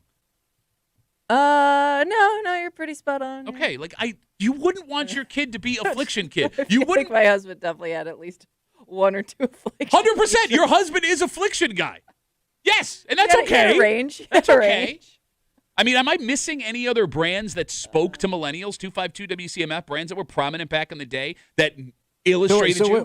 what year are we talking? Probably the year 2000 to 2008, 2009, somewhere in there. All right, because I'm thinking that angry young guy look that was all around at one. They all had that same kind of look. Can you give it to me? What do you think? Every morning show producer I worked with had that look. It was almost like it was a cross between Pearl Jam and I Hate Everything. Okay, all right. So you're talking like pre-Woodstock 2. Yeah. Like yeah. mid to late 90s. Yeah, Okay. that I don't think Limp Bizkit was around yet. But they looked like what Limp But Bizkit became. they found that audience. I get what you're saying. That kid. Sure. Backward, man, that backwards red Yankees cap too was such a douche look. The Fred Durst clone. Yep, the Guess fitted whooping- hat. Yeah, it was almost like an Eminem look. Yeah, okay, I get Yeah. what you're saying. Because he Yep. broke about that time, right? Yeah. Yeah. They were all Yeah, about that's the another same. one. Yeah. Hated those kids. 252 WCMF. You know what I would love to see? You know what I'd love to see? A blind study done. And you don't tell these people what it's for. You just Right. have them answer questions. You ask them to circle 3 brands they wore as a kid, if we did it with millennials, Kimmy. Then you ask them what they do for a living, what they make annually, and if they've been divorced. Oh. Because if you were to break down those 3 groups of kids we just brought up, the Ed Hardy Von Dutch group, the Jinko Jeans group, and the Affliction group, which of those 3 groups would you... Affliction and Ed Hardy goes in the same category. You think so? Yes. Okay. So you're trying to see who was successful Who was more successful? in the future? Whose life ended up better? Is it the Jinko Jeans crew or the other crew? I think that there's some I just don't. Well, I know. Okay. I know, but I don't know. I just know a lot of people that got into it for a brief period of time. I don't know if it was necessarily every guy that wore it was a douche because I think there were so many people wearing it. Okay, no, you're right. Not everything is an absolute. Yeah. But 97% of people that wore Affliction or Ed Hardy shirts were douchebags. Okay. So they're just that guy now that is completely unaware of self. I don't know. I mean, look, we all grow up and snap. Yeah. Look, I look like an idiot wearing knockoff Jinko jeans. I look like a complete moron. Right? Yeah. Like, Yeah, but even you probably had a little bit of that Fred Durst look going on. Well, yeah, yes, yes, and I was a douche for doing it. But I know that. Like, do people that wore the Ed Hardy stuff, the Von Dutch stuff, the Affliction stuff, do they realize they look like idiots back in the day? Oh, I think you look back on it, you're like, why? Why did I do that? Okay. I don't know. Like, I do think it's important for my kids to have their own thing. Okay. I think that's fair. All right. Like, I'm not opposed to vintage stuff. Just As long as so you want them to have their own thing, as long as you approve of Yeah. it. That's exactly what I'm saying. All right. No, this But is what if they? But when it comes back around again, sometimes people figure out a better way to do it or a better way to wear it. You know. okay. So give them a chance to make it better. Maybe they make it look cool. Lady Chud Muffin writes us What she said. on Instagram. She says, "OMG, the velvet matching tracksuits with the juicy Yeah, it was sprawled just across the S." juicy couture. But then there were all the knockoffs too, because not obviously not everybody was affording the actual tracksuits. It always blew my mind. You remember these, right? Oh yeah, Like, the juicy on the butt. yeah, Yep. yeah. That there were There parents. was a time where everything had to be written across your butt. But like, how did parents? It was a great time for butt. Yeah, as we talk Yeah, about teenage girls. Sure. Yeah. When I was a freshman. You brought it up. Yeah, that's it. We've been And by the talking way, about teenagers the entire time. Women wore it We've been too, talking about teenagers. but the women also wore the juicy time butt. this discussion has been about 14, 15, and 16-year-olds. But go on about the butts. I'm sorry. Well, what do you want me to say? Let's be butts, bro. Butts be butts, bro. Bro. How a generation of parents, our parents, allowed their daughters to have just words on their But in their asses. defense, you'd go into a teen store. It wasn't like we were shopping at adult stores. We were shopping where every other teenager shopped, and if that's what. And girls was are written walking around with across- that Playboy logo. All Yeah, the I also time. don't get that. So here's a handbag logo. Girls are wearing to school. I remember when I was in middle school, I wanted more than anything a South Park T-shirt from Gadzooks. You remember Gadzooks, Yeah. right? And my parents wouldn't let me have it. And my argument was like, her ass says juicy on it. Yes. There were a lot of. We came from the inappropriate T-shirt teen years too. Yeah, we did. Yeah, A we lot of rules and regulations had to be put in. Was Big schools. Johnson a big thing? that was a little bit after. God, that was so funny, man. Because I was allowed the sanitized version of that, the And One T-shirt. Oh, okay. Where it was Yeah. like, hold my trophy while I kiss your girlfriend. I had that Not kidding, T-shirt. yeah. I had that T-shirt. I was like, yeah. I've seen some of that pop up.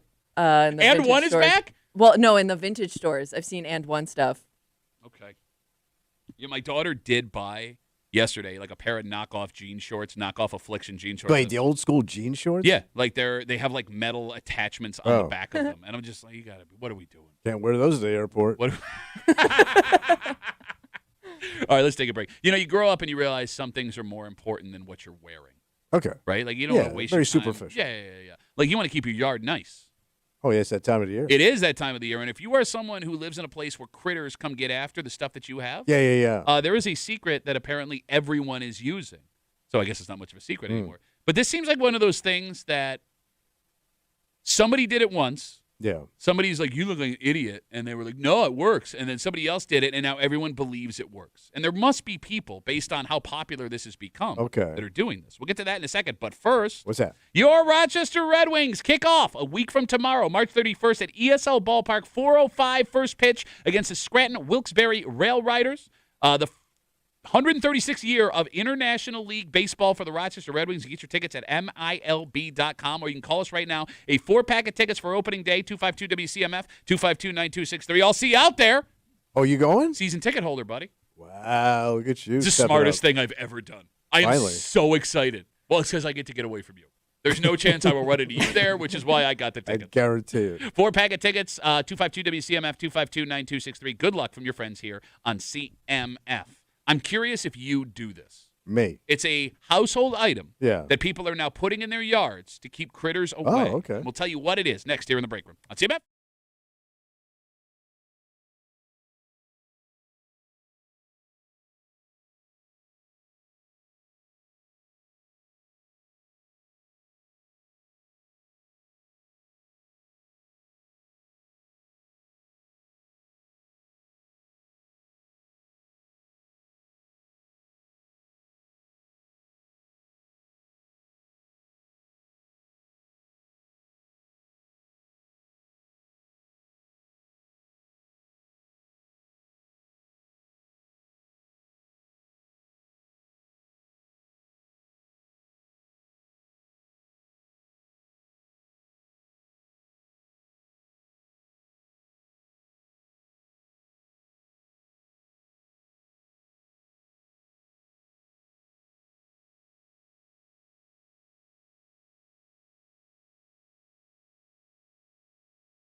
Old wives' tale, Tommy. Whatever. People have all kinds of advice to, make everything around your house Yes. look nicer. Everybody's got one. You got it. Now, I don't know if there is any scientific backing to this. There usually isn't. But that doesn't matter because people will be putting this in their yards all spring and summer Swearing long. it works. Yeah. Right. You're hanging out in the break room. Rochester's Classic Rock 96.5. WCMF. We have our winner for the 4-pack of tickets to go see the Wings a week from tomorrow, opening day. Who's going, Kimmy? Jake. That is a baseball name. Yep. Jake. A lot of famous Jake baseball players, including Jake Taylor, Cleveland laid down a fake flag. Good guy. Yeah, He was Good from guy. one of my favorites. From Major League. He was the Oh, old yeah, guy. Major League. The Yeah, movie, yeah. jackass. Yeah, let's just pick out a movie that's 30 years old. Of all the people, Mr. Chuck Norris is the greatest actor of all time. We'll have more Red Wings tickets for you tomorrow here in the break room on CMF. If you want to keep critters out of your yard What do this you spring do? and summer, you leave a bar of Irish Spring soap. Oh. So Leave apparently, it where? anywhere in the yard. Okay. So Irish Spring. Yep. The belief is that Irish Spring will specifically keep deer away, but also will affect other critters. Yeah, If but you then you start getting drunks. what would that sound like when they're looking at I was thinking to scrub myself up into some fine Irish Spring you got there, laddie. like if you're I gotta scrub my naughty parts. if your Irish accent was better with the sweater you have on, it would fit perfectly. You just can't do an Irish accent. When an Irishman goes scrubbing. So in fact, animal control Facebook groups have been sharing that Irish Spring will keep deer and rabbits from nibbling on your plants. Certain insects, including slugs and even snails, will also go the other way if they pick up the scent of Irish Spring. Okay. But now, by the way, there's nothing backing this. Right. This is just a wives' tale. There but never is. Okay. Are there people, 252 WCMF, That swear by it, 252-9263, that do this and say, does it work for you? So my mother-in-law, when I first moved into my house in Webster, right? And we backed up to the woods, same deal, right? They had deer to this, to that. Mm-hmm. So my mother-in-law says, you know what you got to do? What's that? Go buy a lot of mothballs. Oh, A lot of them. okay. And throw them in the woods. Okay. Throw them, scatter them around the woods. And also underneath your deck. And you won't get anything coming, rooting around underneath the deck. No nesting, no nothing. No moths, at least. All right. So I go and I buy a crap load of. I'm chucking them all over the place, man. I'm done, right? Mm-hmm. So it rained. Yeah. And then the next day it got hot. Okay. I mean, it went up to like 85 after a really wet couple of days. Holy Christ. The smell was so freaking bad. And the mothballs are that type of thing. Once you smell it, you can't smell anything else. You can't taste anything else. Like it just gets it gets in your So it's an everything like repellent. your tongue, even people your repellent. mouth, your nose. And I got them all over the woods, man. I got them underneath the deck that I can't even get to. So I had to get my brother-in-law to. We had to take the lattice up. We had to crawl underneath there because I chucked them all over. And by the way, I'm sorry, you can get rid of the mothballs. Yeah. The smell hung for a month. You had to take the what off? The lattice. Kimmy, what's a lattice? Is it the checkered looking thing? You don't know what lattice is? What is a lattice? You have a deck with lattice. What is It's lattice? the thing that blocks, Yeah, so it almost how to looks like. We're gonna take the lattice off. Hey guys, I need my brother-in-law to come help me with the I lattice. don't want to Hey ruin guys, it. I got a lattice problem. Could you help me did. with the lattice? So You can't just say the side, you bitch. no, because you don't know what. No, it's not sighting. No, Because it's Kimmy, it's not siding. animals can crawl through lattice. It's got the holes in it. Yeah. Okay, all right, Kimmy, you couldn't just say I had to take the side of the I deck knew. off. I She could knows picture. what I'm I didn't. talking I about. honestly The didn't really woman know without that's a what it was deck called, but I just Couldn't pictured it just that way. say I had to take the side of the deck off. I had to say lattice like a douche. Check it out at RochesterDeckBuilders.com. One What? of my favorite 70s artists, by the way, What's that? Lattice Night and the Pips, which she changed from original name, Side of the Deck of the Pips. Did No, it keep but- the critters away though? No, Oh, but it stunk. It smelled like mothballs. I don't know if Okay. you smell mothballs, but it's the worst goddamn smell. I don't know. Then you just stunk it up for no reason. Then So did you ever find anything? Like What do that you mean? helped keep stuff away? Yeah, they make deer spray that works. Okay, but what does that smell like? Well, it doesn't have the heavy scent like that. It goes away quick. Okay, so then how does it work? It keeps them away. They don't chew on anything. No, it's not I- so much keeping them away. It won't chew on your plants. I guess what I'm asking is, if the deer spray keeps the deer away based on scent, I would assume, right? How come we don't smell it? Okay. Again, Does that have to do with the lattice? it has nothing to do with the scent. They won't eat your. They'll come in your yard. They won't eat your plant. So it just tastes bad. Yeah, so if I wanted to eat, if I'm growing vegetables, can I put deer spray on those vegetables? Yeah, but I can eat them. You have to wash them. Yes. Kimmy, can we Google, can you eat food that you spray deer spray with? Because he's starting to get panicked. No, you can. He's starting to look panicked. Your wife probably uses this stuff on her garden. My wife. Do you ever talk to your family or walk around your yard? I don't. You have lettuce, vegetables, and deer spray. I promise Three you. things you could talk to your wife about. I promise you, if I said the word lattice to my wife, she would have no idea. She knows exactly what. Does not know. I bet you she has lettuce in her garden that she's growing beans and ivy on. No, she's got lettuce. She's got that. That too. Have you been trying to say lettuce this whole time? Maybe. It is generally not recommended Idiot. to eat vegetables Idiot. directly sprayed with deer repellent. No. But you can wash it and eat it.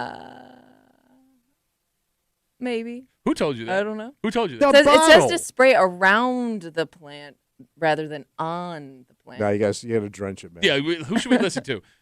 Experts or man in Irish sweater that can't do Irish accent? It says if it has been sprayed, wash thoroughly. Yeah. You'll get a mild diarrhea. Would you get some deer spray? Did you try to say it's totally fine? 252 WCMF 252-9263. We're talking about how Irish Spring is apparently this old wives' tale to keep deer. Probably not cheap though. What, Irish Spring soap? Yeah. Well, how much do you need? Well, I use Irish Spring. I buy it in like the 12 packs. Yeah. And I think it's like $15. Maybe it's less than that. It could be one of those things where I'll throw it out there and see if it works. If it doesn't work, it doesn't work. At least it doesn't You smell throw like the whole bar mothballs. out there? Or do you have to break it apart? That I don't know. It doesn't say. But what it does say, and we're actually getting this from folks writing us, Stuffy on WCMF, Peter says it doesn't work for mice. Ask any camper. It will actually draw mice into your yard. Oh, well, the don't do mice that like then. to chew on the Irish Spring soap specifically. Well, that's not good. Because mice are like one of the number one problems in a house. Well, but do they get in your house? Maybe the Yeah, soap they get in your house. That's No, why I'm they sell saying exterminators. they just hang around the soap and then they don't go in your house. Oh, all right. How about that? They want some lattice tips, dumbass. Which is also a French ladder. I don't know if you know that. Oh, you got a lattice. Is deer spray doe urine? Doe urine? It smells like with the stuff I use. It almost smells like rancid cold cuts. Are you spraying deer pee on your vegetables? Oh, it might be. Yeah, whatever you put on. Maybe there. some are, but it says there are non-toxic sprays that include ingredients like eggs, garlic, fish oil. Okay. So wait a minute. It's like when you go to like Home Depot, there's like a pallet of that stuff. It's called Deer Off or stuff like that. Okay. How much urine do they have to get to make like a? Are they like milking deer to get their urine? No, if you milk it, you get a different spray. No, but you'd have to suck it out of them. Okay, again, if you grab a deer's genitals and do this, you're getting deer on. Or you're actually literally getting deer off. Yeah, but you know what? What? That deer like you. He'd follow you around all over. We come back, wrap it up, fix the lattice. Next year of the break. Let's CMF.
Repperoo. Adio, Monday Repperoo. For a Monday break room CMF that makes tomorrow a Tuesday. You know what that means. Oh, what's Kimmy doing in your hood? Kimmy's got a post from the neighborhood app. We're going to read it out loud. Kimmy's going to remove street names, town references. But there will still be enough clues where if you listen, you'll be able to figure out which town, village, neighborhood in the city of Rochester it comes from. It's where they whining. Okay. Happens just after 9 o'clock tomorrow on CMF. We did not have a winner last week, correct?